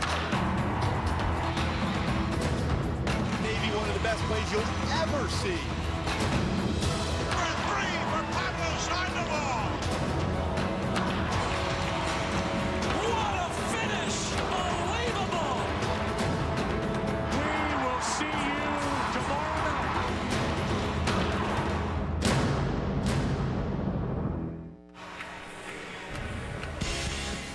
Let's take a look at who's crushing it, presented by Romano's Macaroni Grill. Buster Posey be crushing it. 508 in the last 15 games. That qualifies. You know what was interesting is manager Bruce Bochy was asked, why do you think he's turned it around here in the second half, especially lately? He said, he's such a good hitter, I think he became too patient. You know, a lot of times he's only going to see one good pitch, and it might be the first pitch. So he's been more aggressive. San Francisco continuing to pressure the Los Angeles Dodgers in the National League West. It's 2 games back. And Bruce Bochy has not had to make the call yet. But at least he has the opportunity to call on his son, Brett, who was a September call-up. We talked about that last time we had the Giants, and what a cool moment it will be if it's in the middle of an inning where he'll go to the mound, take a pitcher out, and watch his son come into the game. Hasn't happened yet. I wonder if he'll say, don't embarrass me, kid. Come on. Come on, son. I'll tell you this, what we did see yesterday here in New York was the Major League debut of Kansas City's rookie, Brandon Finnegan. Left-hander who, as recently as this June, or this May, was in the College World Series, drafted in June for TCU, and on the fast track to the big leagues, and made his debut with 2 scoreless innings here yesterday, including a strikeout of Derek Jeter. 1 hopper right at Prado. 1 down here in the 7th. Well, remember 2008, the Tampa Bay Rays used the arm of the young David Price, who'd been drafted, and he was a big difference maker in their postseason. If Kansas City can get there, maybe Finnegan plays a part like that. He'll throw it up there at mid-90s. He doesn't have the 98, 99 that Price had when he came into the league, but it was just that element that, hey, we've got this weapon here in the bullpen. We got this kid who throws some serious gas, and he did. And he was a factor in the postseason run that the Rays made.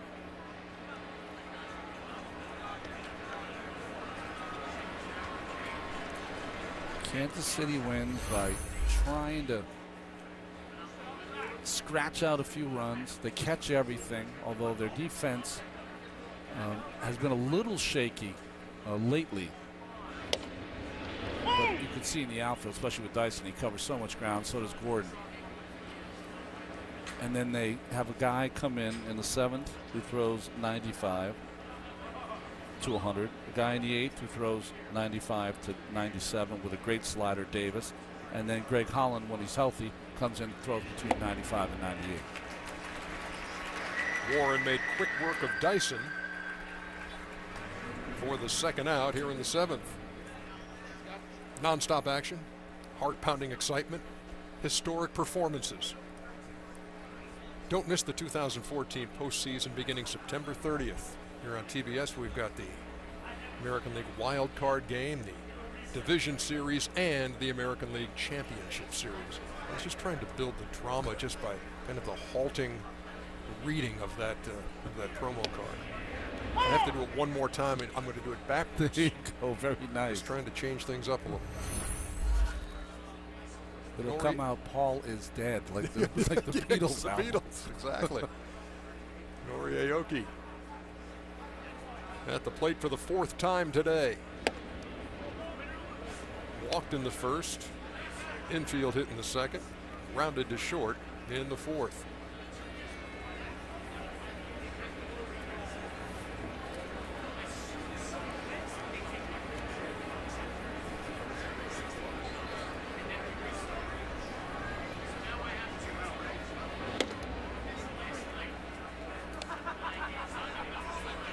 Aoki came to the Royals in a December trade with Milwaukee. Will Smith involved, and I think in 2012 he finished in the top 5 in Rookie of the Year balloting. And you love to see those trades help both teams, and Aoki has been great here with the Royals, and you know he's going to get better as he goes along. And Will Smith's had a real fine year for the Milwaukee Brewers, who have been scuffling, of course, but still they wouldn't have had that first place for so long without the work of Mr. Smith. A 3-1. Couldn't catch up at 94, and the count full.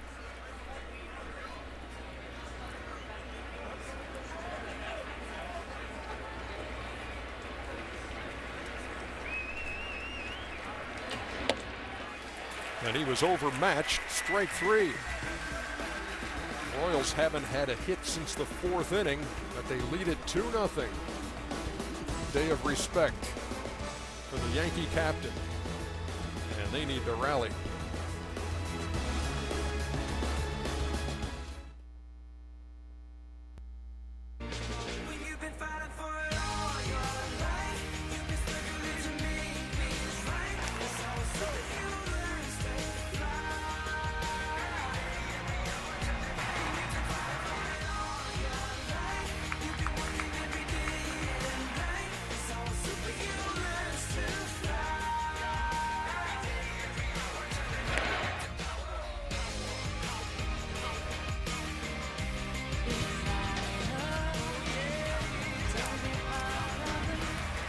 Derek Jeter's day here at Yankee Stadium, but the Royals lead the game 2-0. Only 3 New York hits off of Yordano Ventura.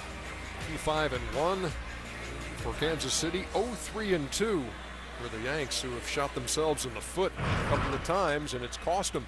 But I'm telling you, first look at Ventura, for me at least, you hear about him and you say that's the real deal out there. You know, I've seen him a couple of games live, couple games on tape, but the 2 games I saw live, he didn't pitch that well, and you can see what he can do when he's got it working. He's not really even getting his changeup over consistently or his breaking ball, and he's still shutting out the Yankees. Goes back to what Ned Yost had said when asked about this kind of a setting for a rookie, first time you pitch in Yankee Stadium, and he said, nope, no problem. And that has proven true as he prepares to work in the 7th. Change defensively for Kansas City, Lorenzo Cain.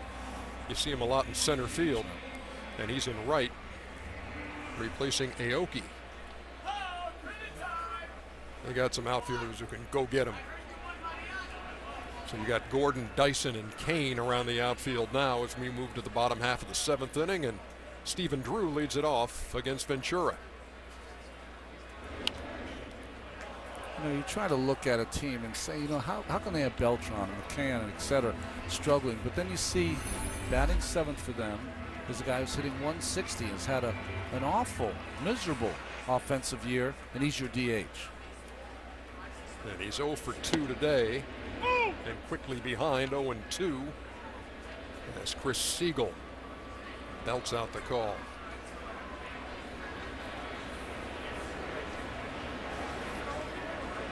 The 23-year-old Ventura missing down low.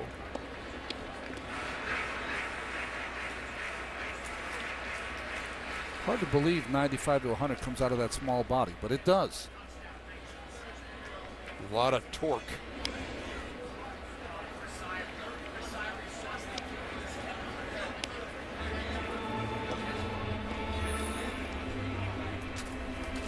Let's see the number of pitches up to 100 here. September is usually the cruelest month for rookie pitchers because when you're in the minor leagues, season ends at the end of August. That extra month sometimes is tough, but not for Ventura today. He's thrown over 100 pitches 15 times this year. His high of 114.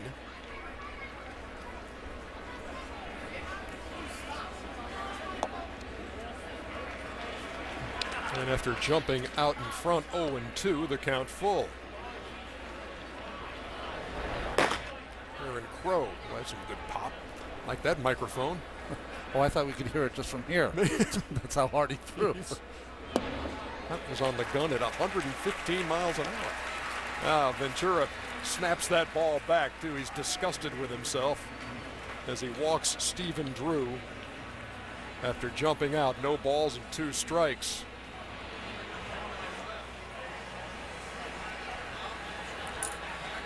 Well, that was one of those learning experiences for Ned Yost. He was going to see if his young pitcher could somehow get him through the 7th. He didn't have enough to do that. 4th walk issued by Ventura, and it's the last batter he faces. So Aaron Crow will enter the fray here in the 7th with Kansas City up 2-0. This copyrighted telecast is presented by authority of the Office of the Commissioner of Baseball and may not be reproduced or retransmitted in any form, and the accounts and descriptions of this game may not be disseminated without express written consent.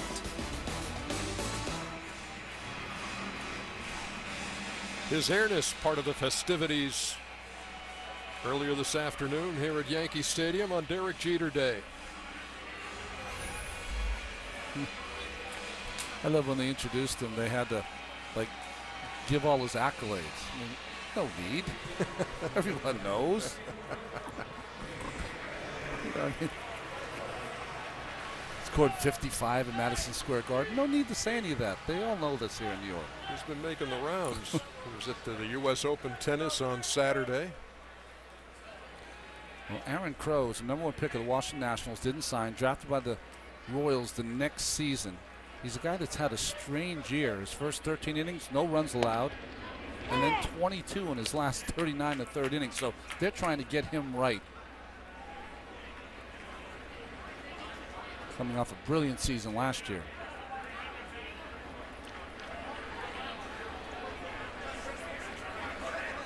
Pitched at the University of Missouri.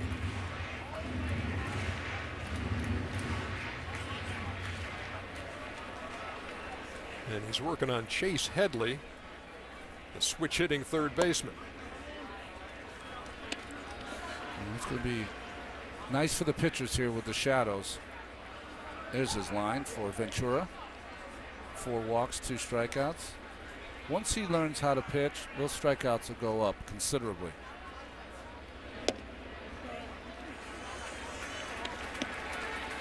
Two balls and a strike. And we wait to see exactly how Ned Yost will play this out today with his bullpen. We've talked about Kelvin Herrera and Wade Davis and Holland as the 7th, 8th, and 9th inning guys, but he's not going to push the Holland thing right now. If he's got any question at all about how sound the right arm might be, he's not going to push anything.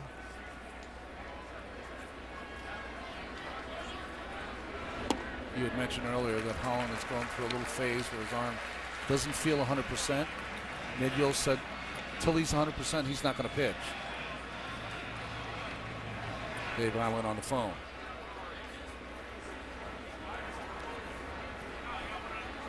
These are the counts you have to stay out of here at Yankee Stadium.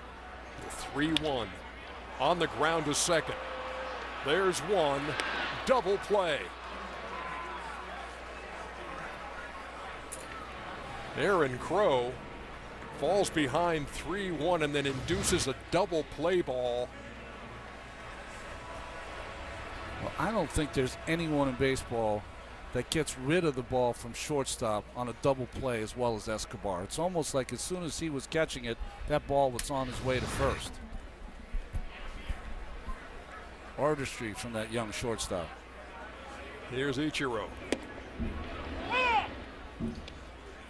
Strike at 93, 0-1.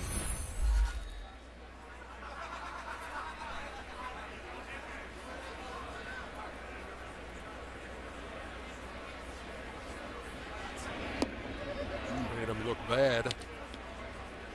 0-2.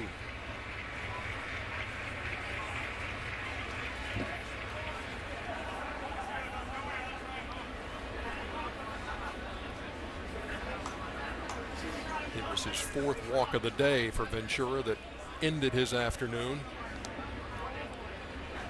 But Crow came out and erased that walk with the double play ball.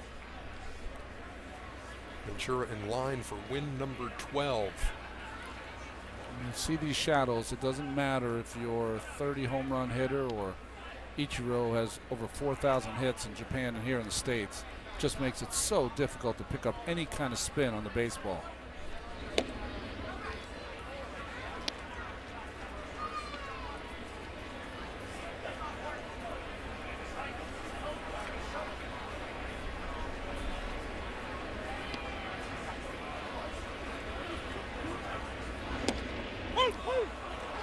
On the inside corner, Ichiro gets punched out.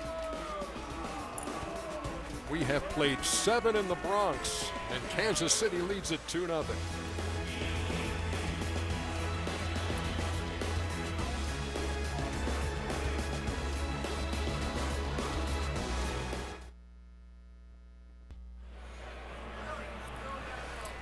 It's bigger, better, and more inappropriate than ever. It's Ron Darling behind the mic. It's Sullivan and Son, the season finale, Tuesday at 10, 9 Central, only on TBS. Very funny. Inappropriate. Right before we do behind the mic, that can happen. But, this is true. We'll try to clean it up for really the show. Behind the mic. Top half of the 8th inning. Omar Infante takes inside and high from the 3rd Yankee pitcher, Sean Kelly. Well, the numbers you have to look at, 61 Ks in 45 2/3 innings pitched. He's part of that K brigade that they bring in. Betances has a lot, and Robertson after him.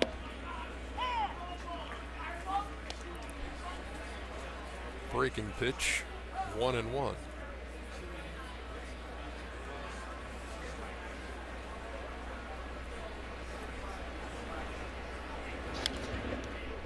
We usually don't talk about it, Ernie, but good job by Adam Warren. He came in and, gave him a couple of innings, gave him a chance to stay in this ball game. Those are the unsung heroes, really, that keep you in a game, give you a chance maybe later on to do something. Especially a game like this where it's 2-0 in this ballpark. That's nothing. But I'll say this, the Royals didn't blink the other night with a 1-0 lead, and it stood up. And part of becoming a postseason team, and I know the Yankees might not make the postseason, but you got to learn how to come here and learn how to win and play, because this is like an art lover going to the Louvre. Well, a baseball player, you come here to Yankee Stadium. That was hardly a masterpiece by Infante there, but it did the trick. A little looper into center. Indians have won today. So for the moment, they are 4 behind the Mariners for the 2nd wild card. Mariners will be playing the Texas Rangers today.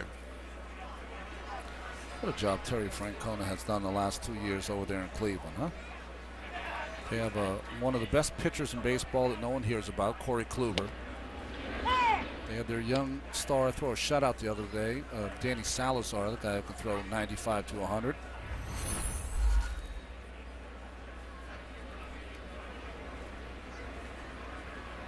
Carlos Santana has had a good year. Michael Brantley. Down low to Gordon. Ball and a strike. See the shadows. Good look there from that center field camera.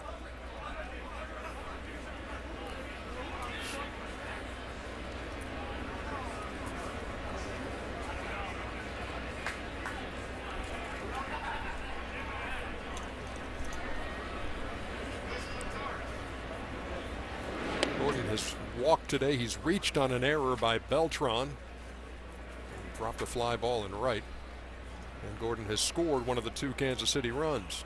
Also struck out in the 5th.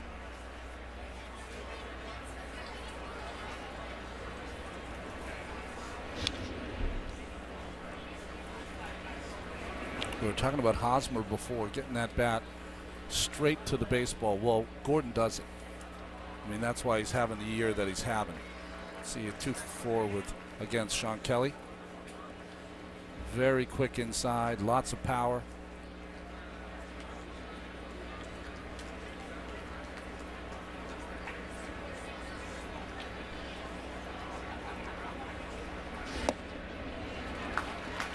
And he goes down swinging for the 2nd straight time. 1 down here in the 8th. And this is a pitcher's dream, the pitch under these conditions. Light, starts spinning, and then it kind of goes all dark for the hitter. Very difficult to hit at this stage of the game.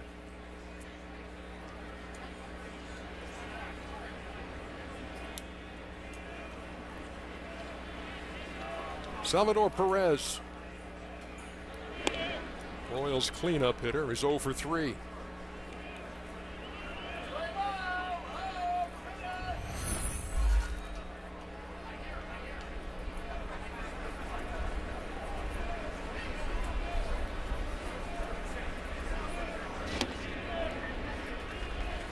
Late on that 95-mile-an-hour fastball, and it's 0-1. Among those September call-ups, and we've talked about the young left-hander for Kansas City. We've talked about Gore, the speedster. They also called up Francisco Pena, whose dad just happens to be the Yankees bench coach, so he can look across the diamond into the other dugout and see his son. Well, we really enjoyed this morning. We watched Tony with his son Francisco. They were out in front of the Kansas City dugout talking to each other. Dad very pleased with the physical shape his son is in at this point. That's right. Very impressed. Runner going. Swung on and missed. The throw off the mark. And Infante is in. Off the mark, and the only reason it didn't go into the outfield because I think it hit Infante's right elbow as he kind of shakes it off. He's laughing about it. That ball was ticketed for center field, and watch the ball come up and hit him right on almost on that wristband or forearm band the way he wears it. Told you, everyone in this lineup, they'll all go at any time. So a little stolen base there. Even though the strikeout of Gordon before, you still now have Perez up with a chance to knock him in. That's the 3rd stolen base of the day for the Royals. Would have been 4, but had one reviewed. And Escobar, who was originally ruled safe on a double steal, was declared out in the 4th inning. So the leaders in all of baseball in stolen bases adding to that total today here in New York.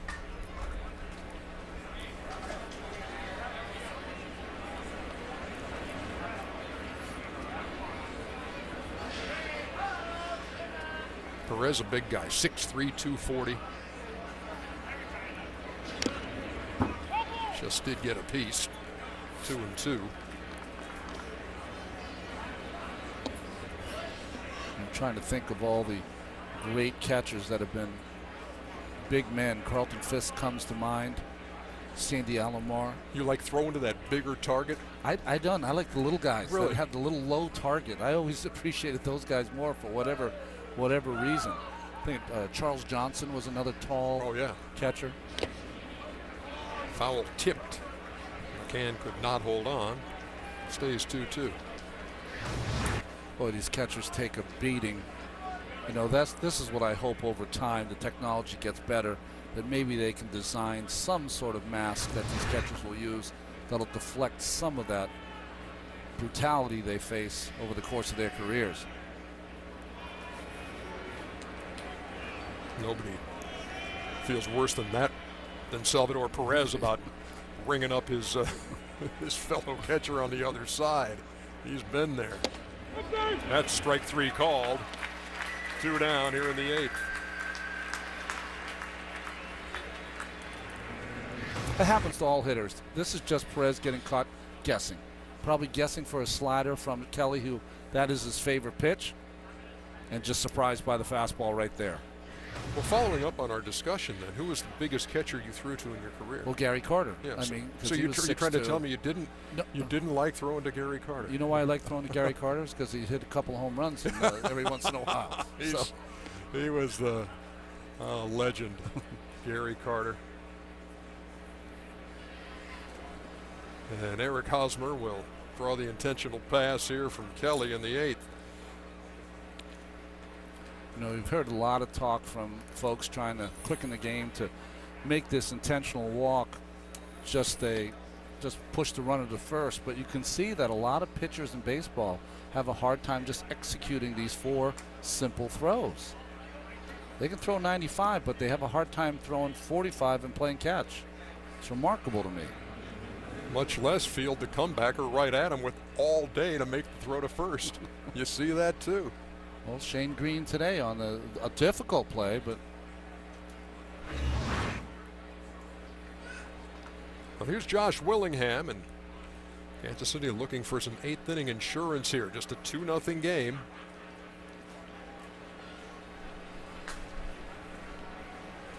Infante, the runner at second. That ball's going to bounce away, and Infante will make it to third. Hosmer does not advance. So they're at the corners with 2 down. You know, you're probably saying to yourself, why does Infante advance and why doesn't Hosmer advance? Well, the reason is that ball, it was kicked over to the right side. When that Hosmer looks at that, it doesn't look as far away from McCann as it probably did from Infante. You know, about that play, though, what's interesting to me is, and maybe Brian McCann, we talked about the hitter having a hard time seeing the ball. Bird on the field.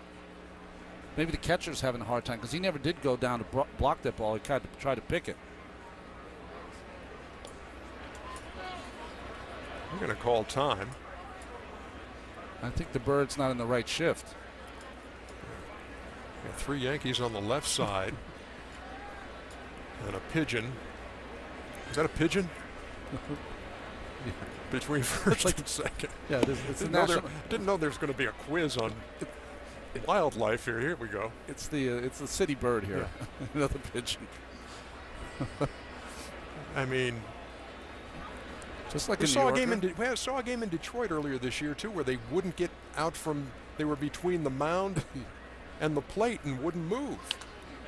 Like one of the pitchers tried to roll the ball like he was bowling to. It's like some primitive bocce ball. Exactly. The switchboard at PETA lit up as soon as that was rolled. Without question, yeah, exactly. Oh, it's the sunflower seeds that the players have on the field. So that guy's not leaving anytime soon.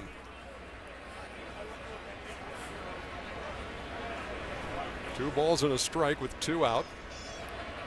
And Royals lead from first and third and lead in the game 2-0.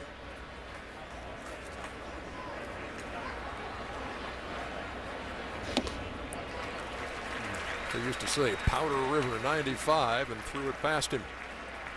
2 balls and 2 strikes. If you don't have power arms in the bullpen in today's game, you can't compete. Just cannot. Used to be a day when you have a sinker slider guy come in occasionally. Those days are gone. Sean Kelly trying to keep Kansas City right there. Fly ball left, pretty well hit. But Ichiro right there. And that ends the inning. Middle of the 8th. 2-0 KC.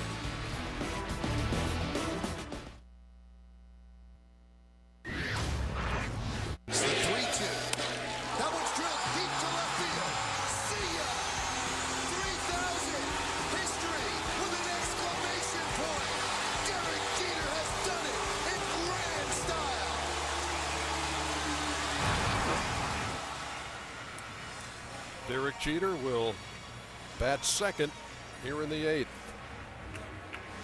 Yankees down 2-0. Top of the order, Jacoby Ellsbury steps in against the third Kansas City pitcher, Kelvin Herrera. Well, what a year Kelvin Herrera has had. One of the better relievers in baseball. You see all those numbers. There's only one number you don't like of all of those, the 23 walks. He can occasionally be wild. 98. Thank you very much. 0-1. Well, this is, for the Kansas City Royals, this is exactly the way they want it to play out. You have a lead and you turn it over to a bullpen that's been lights out. 0-2. Herrera, a non-drafted free agent, signed with Kansas City in 2006. 2009 and 10, he was dealing with a stress fracture in his right elbow. Made his debut in the major leagues in 2011. It's like that old TV show. What was the $6 Million Man? We have the technology. We can rebuild him. They were rebuilding all of these pitchers, and they're coming back better than ever. Just 5'10", 200 pounds, and 24 years old. On the ground to first. Hosmer to Herrera, one down. And it seems like every year there's a nationwide, worldwide celebration of his birthday. He was born on New Year's Eve. And here is Derek Jeter. And again, the warm round of applause, and had a sellout crowd here today, and they're on their feet for the captain again.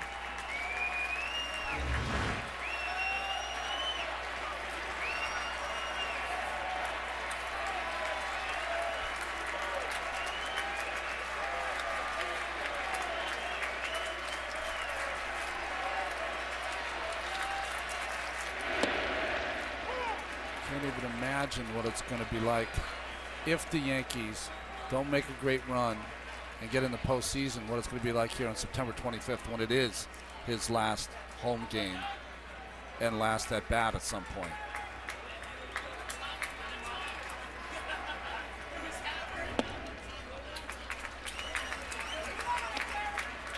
Followed the 100-mile-an-hour fastball with a 98, 1-1. And so you wonder who steps into that leadership void for the New York Yankees.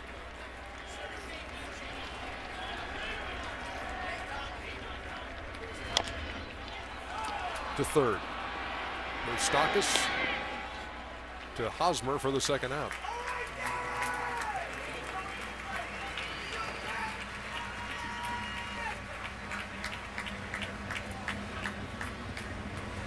And you get the idea, even though it is just a 2-0 game, that there were some moms and dads here who said, okay, son, we'll wait till he hits one more time.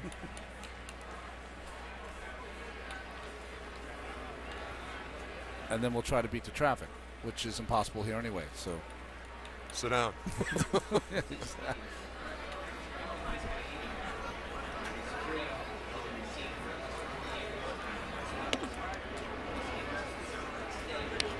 Martin Prado takes high and tight.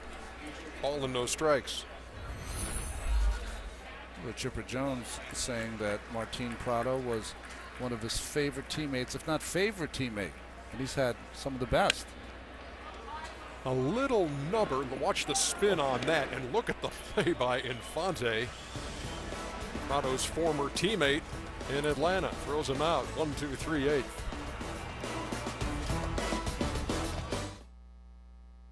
On my journey across America, I've learned that when you ask someone in Texas if they want big savings on car insurance, it's a bit like asking if they want a big hat. Excuse me.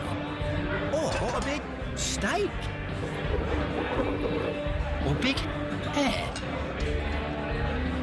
I think we have our answer. If I could separate the real from what I'm dreaming, I could live to fight another day. Geico. 15 minutes could save you 15% or more on car insurance. Here's today's Firestone extra mile defensive play of the game.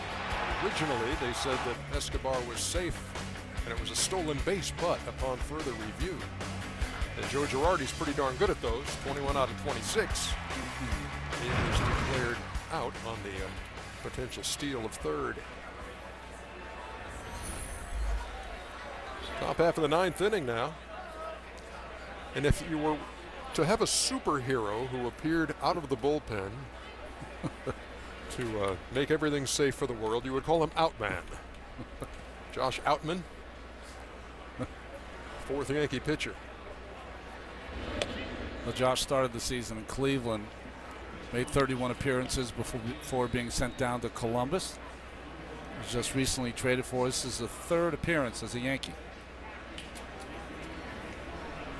Great name for a pitcher, though, right? Yeah, you got that.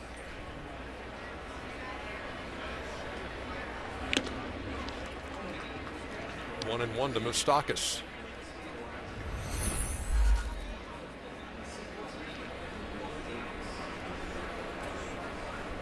Phillies, Oakland, Colorado.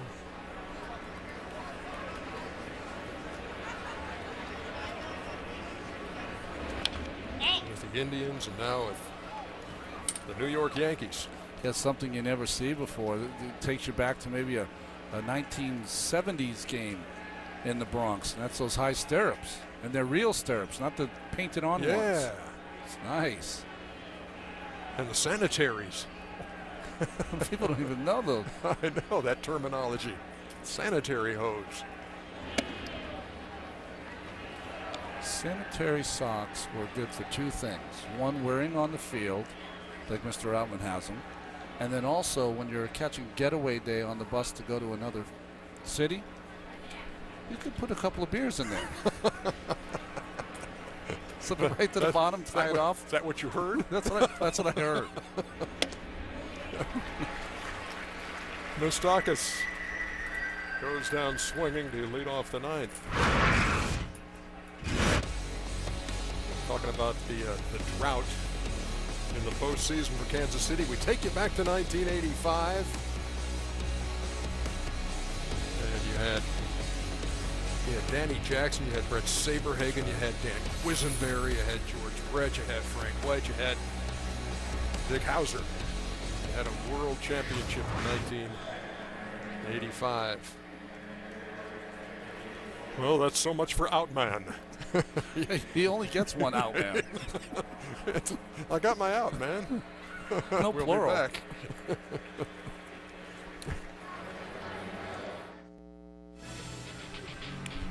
Next Sunday, TBS travels to Detroit for an American League Central battle. The Indians taking on the Tigers, 1 o'clock Eastern on TBS. You know, I was talking about all those strengths, Ernie, of Cleveland. One I didn't mention, they're third, their bullpen and ERA behind Seattle and Oakland. Cleveland's bullpen ERA 2.96, so that's been one of their strengths. Esmil Rogers, the fifth Yankee pitcher. Claimed off waivers from the Toronto Blue Jays. The Yankees have tried to do strength through numbers in their with their pitching staff. He'll face Escobar with one down here in the ninth, and there's a strike. You know, you hear a lot about players who finally make it to the big leagues and that kind of thing, and what a great moment it is. Same thing can be said on coaching staffs. And Mike Jerschele, the third base coach for the Kansas City Royals, has spent a long, long time in the minor leagues. This is the first time he's been up with a big club this season. In the minor leagues, he played 999 games. Never played a big league game. He's won more than 1,200 games as a manager in the minor leagues. Got the opening up here as like the seventh coach, not even as the third base coach. And then Ned Yost made the switch. Dale Swaim from the third base coaching box to hitting coach. And then number 59 jumped in there at third. And you know how important and how good it feels to be in the bigs, devoting your life to this game of baseball. And you're a third base coach on a team that's trying to play in October. You got to love the guys that are lifers. And I know Mike, he was one of my first teammates in my first year in 1981 as a Tulsa Driller. He was the shortstop. Well hit, base hit, into left for Escobar. And you could just tell, just one of those guys, he was an incredible athlete, never got his shot to, to pursue his dream as a major league player. But it's so nice to see these guys that put their whole life into the game, finally rewarded with, all the things that come with being a coach in the big leagues, salary and other stuff. And along those lines, too, and I know you like to read, and I know you got some flights where you John Feinstein, friend of ours, great writer, has a book called Where Nobody Knows Your Name. And it's predominantly about AAA baseball, but it talks about guys who go up and down between the big leagues and the minor leagues, and then sometimes you're waived and you're waiting for a call from an agent. Where do I go? That kind of thing. And it's just an exquisite read by John. He turns a lot of the pain of some of those players into great stories of perseverance, because I know I never had it in me. If I'd have been in the minor leagues 5 or 6 years, I would have went back to school or have done something. I didn't have it in me. And for these guys, they don't want to ever take the uniform off. I think it's one of the coolest things in the world. It's one of the things that makes the game so special. And days like this, where you look at somebody who's been wearing the same uniform for 20 years, and you say thanks for that, and you celebrate what makes it that unique part of this game. We celebrated one of the greatest stars that ever wore a uniform today, but boy, there's so many different kinds of stories. They're not all star related.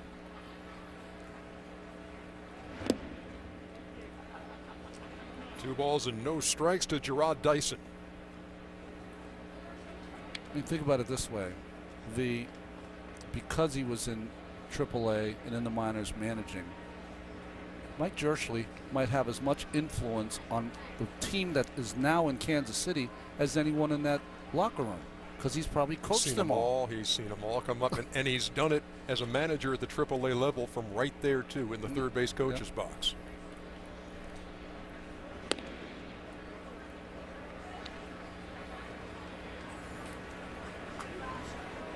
I don't know if is it me or I know there's still a pigeon between first and second, but it might be a different one. There may have been a pigeon change.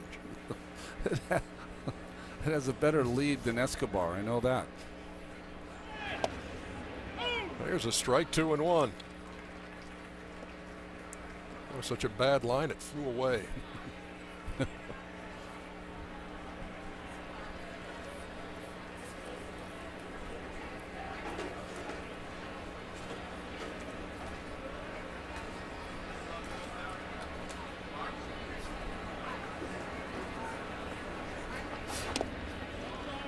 Gets away, and Escobar is going to be out at second.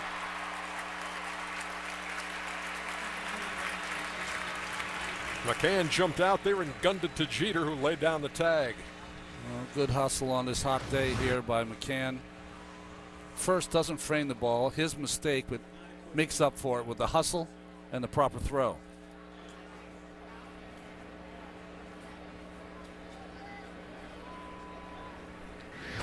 Three balls and a strike now with 2 out, and a full count to Dyson. Slap tag by Derek Jeter, who doesn't do too much wrong on the baseball field. He never has.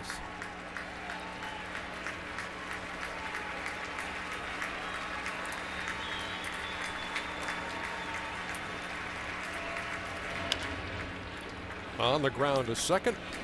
Easy play for Prado on the Sunday hop. We head to the bottom half of the 9th inning in a 2-0 Kansas City lead.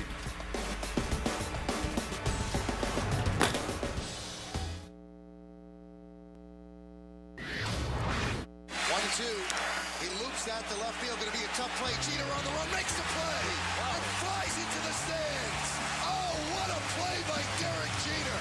That's just pure hustle, pure guts. I got to make the play. Nothing else matters. Bottom half of the ninth. Derek Jeter, top step, seeing if his teammates can rally against Kansas City. And Wade Davis has come on to try to save it for Ned Yost Royals. He got it done on Friday night. And apparently Ned Yost not going to Holland, who's been bothered a little bit. Some pain in the right arm. As he told us before the game, wasn't going to push it. Well, it's easy to not push it when you bring in a guy like Davis, who's only given up 1 run in his last 52 innings pitched. And the 3 hitters in the order here, Beltran, McCann, and Teixeira, are 1 for 19 off. On the ground, fair ball past first. Beltran fought about it, and after taking the wide turn, returned to first. But the leadoff hitter on here in the 9th. It's always interesting defensively, right? You'd have the first baseman on the line if it was a 1-run lead to protect against doubles. Hosmer was off, but the play by Kane beautifully to hustle after that baseball, hold Beltran to a single. Chris Young will come on to pinch run for Beltran.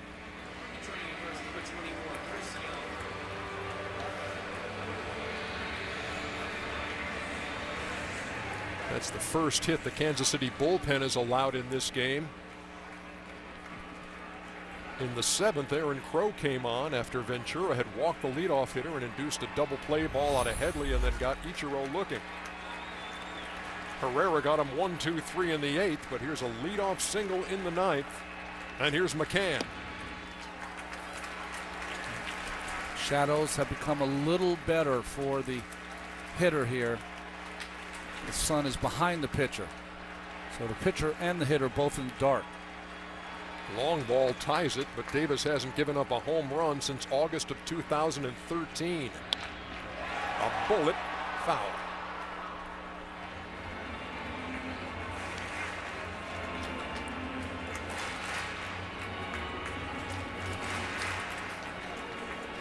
McCann is 0 for 3.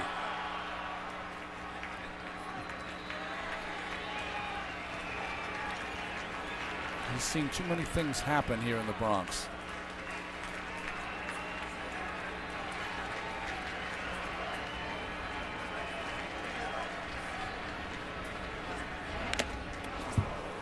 One ball and 2 strikes. There's a catcher, Perez, asking Siegel if he's all right. Umpire's the one that catches the one off the mask this time. Right off the left cheek. He said, I'm all right.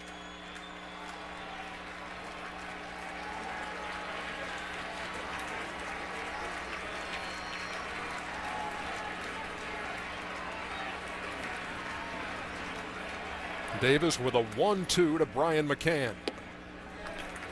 Missed 2-2.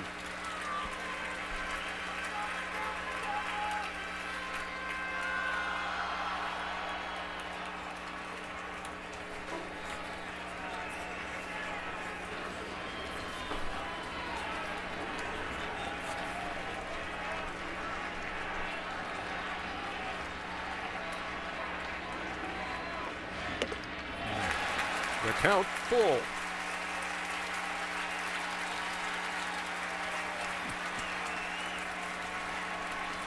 Ned's going, you sure Holland's not ready? 15 of his 17 home runs here at Yankee Stadium for McCann.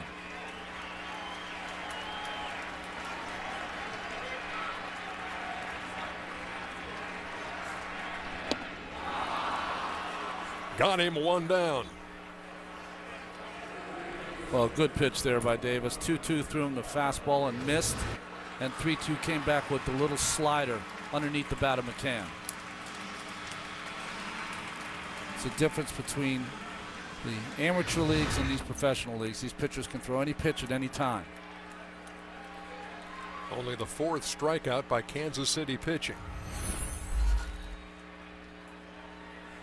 Teixeira has one of those, and he stands in now in the 9th.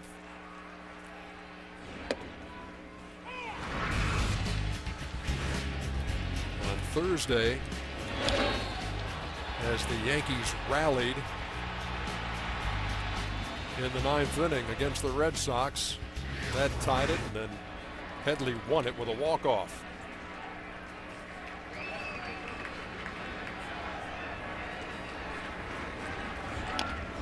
Didn't mean to. Tapped up toward third. Moustakas, nice play for the second out. Well, that's what you get from the corners here in Kansas City. Both Hosmer and Moustakas, just brilliant defensive players. Playing out of position with Teixeira up, he was still able to come in on this baseball and get enough on that throw to make a difficult play look easy. And what makes the play even more difficult too, Ronnie, is that it is a check swing, that you're not bracing and seeing a full swing, and he had to charge, and with his play there, the Royals are 1 out away.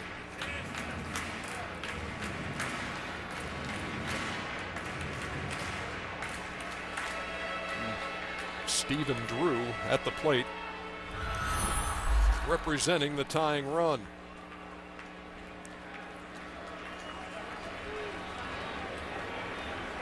Six home runs and 21 runs batted in on the season. 2 of those home runs as a member of the Yankees.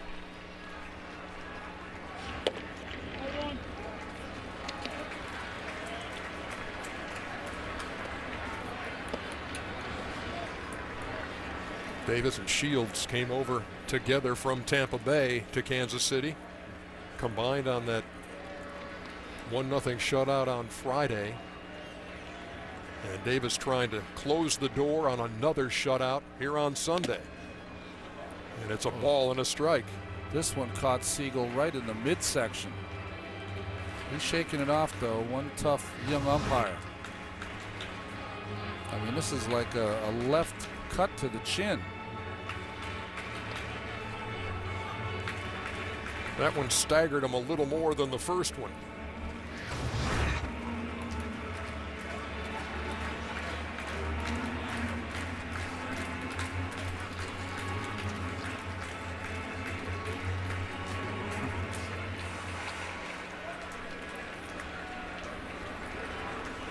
It's like Siegel's messing around with his mask to make sure it's all right. The Yankees in danger now of falling farther behind Cleveland. Cleveland will pass them in that wild card race as they both try to chase down Seattle. 2 balls and a strike. Well, we saw this from the first 4 pitches of the game with Shane Green. Siegel's not going to call that pitch down in the strike zone.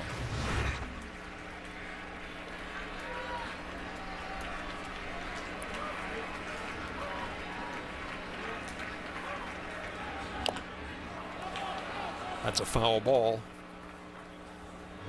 And the Royals are a strike away.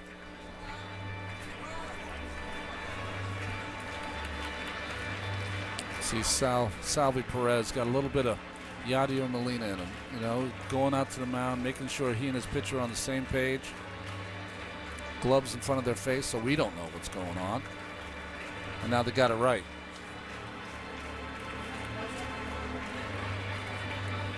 Royals looking for win number 79. Go 17 games over 500.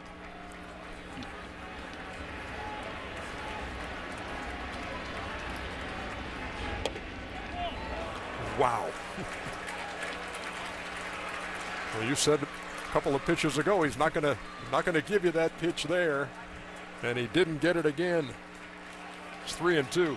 Remember the 3-2 pitch to McCann. He threw 2-2 fastball and then went 3-2 to that little slider. Let's see if he tries it again.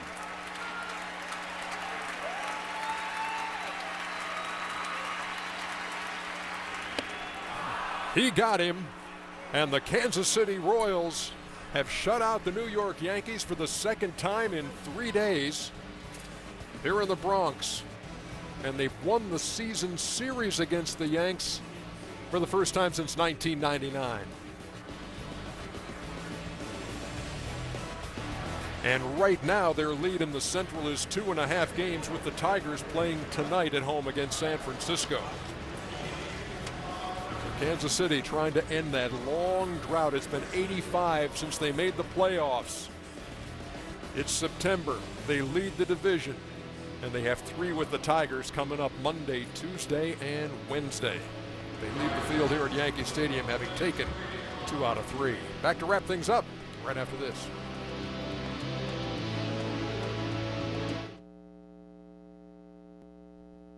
Sunday MLB on TBS is brought to you by Ford. Go further. By Red Lobster. Come in today and see food differently. By Progressive. Visit progressive.com today. And by 100% Agave Jose Cuervo Tradicional. Grab hold of Cuervo's history in a bottle. Kansas City Royals come to New York and take 2 out of 3 from the Yankees. Both wins coming via the shutout, 2-0 today. Just big wins for a young team to come into Yankee Stadium. 2 out of 3. They're on the way to Detroit. We saw they had speed, defense, made the most out of some errors that you don't usually see from the Yankees, and the Yankees still trying to find their offense. 2-7-1, 0-4-2, and now the wild card standings. The Yankees falling 5 back.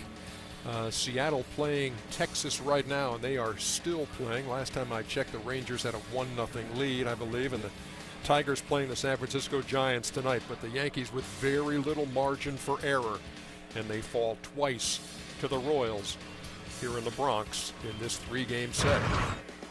Our final score today, the Royals 2, the Yankees 0, on a day they honored the legendary Derek Jeter. But they come up empty against Kansas City. Join us next Sunday afternoon on TBS, 1 o'clock Eastern, when the Indians take on the Tigers in Detroit. TBS, your home for the 2014 American League Wild Card, ALDS, and ALCS. For Ron Darling, Ernie Johnson. So long, everybody.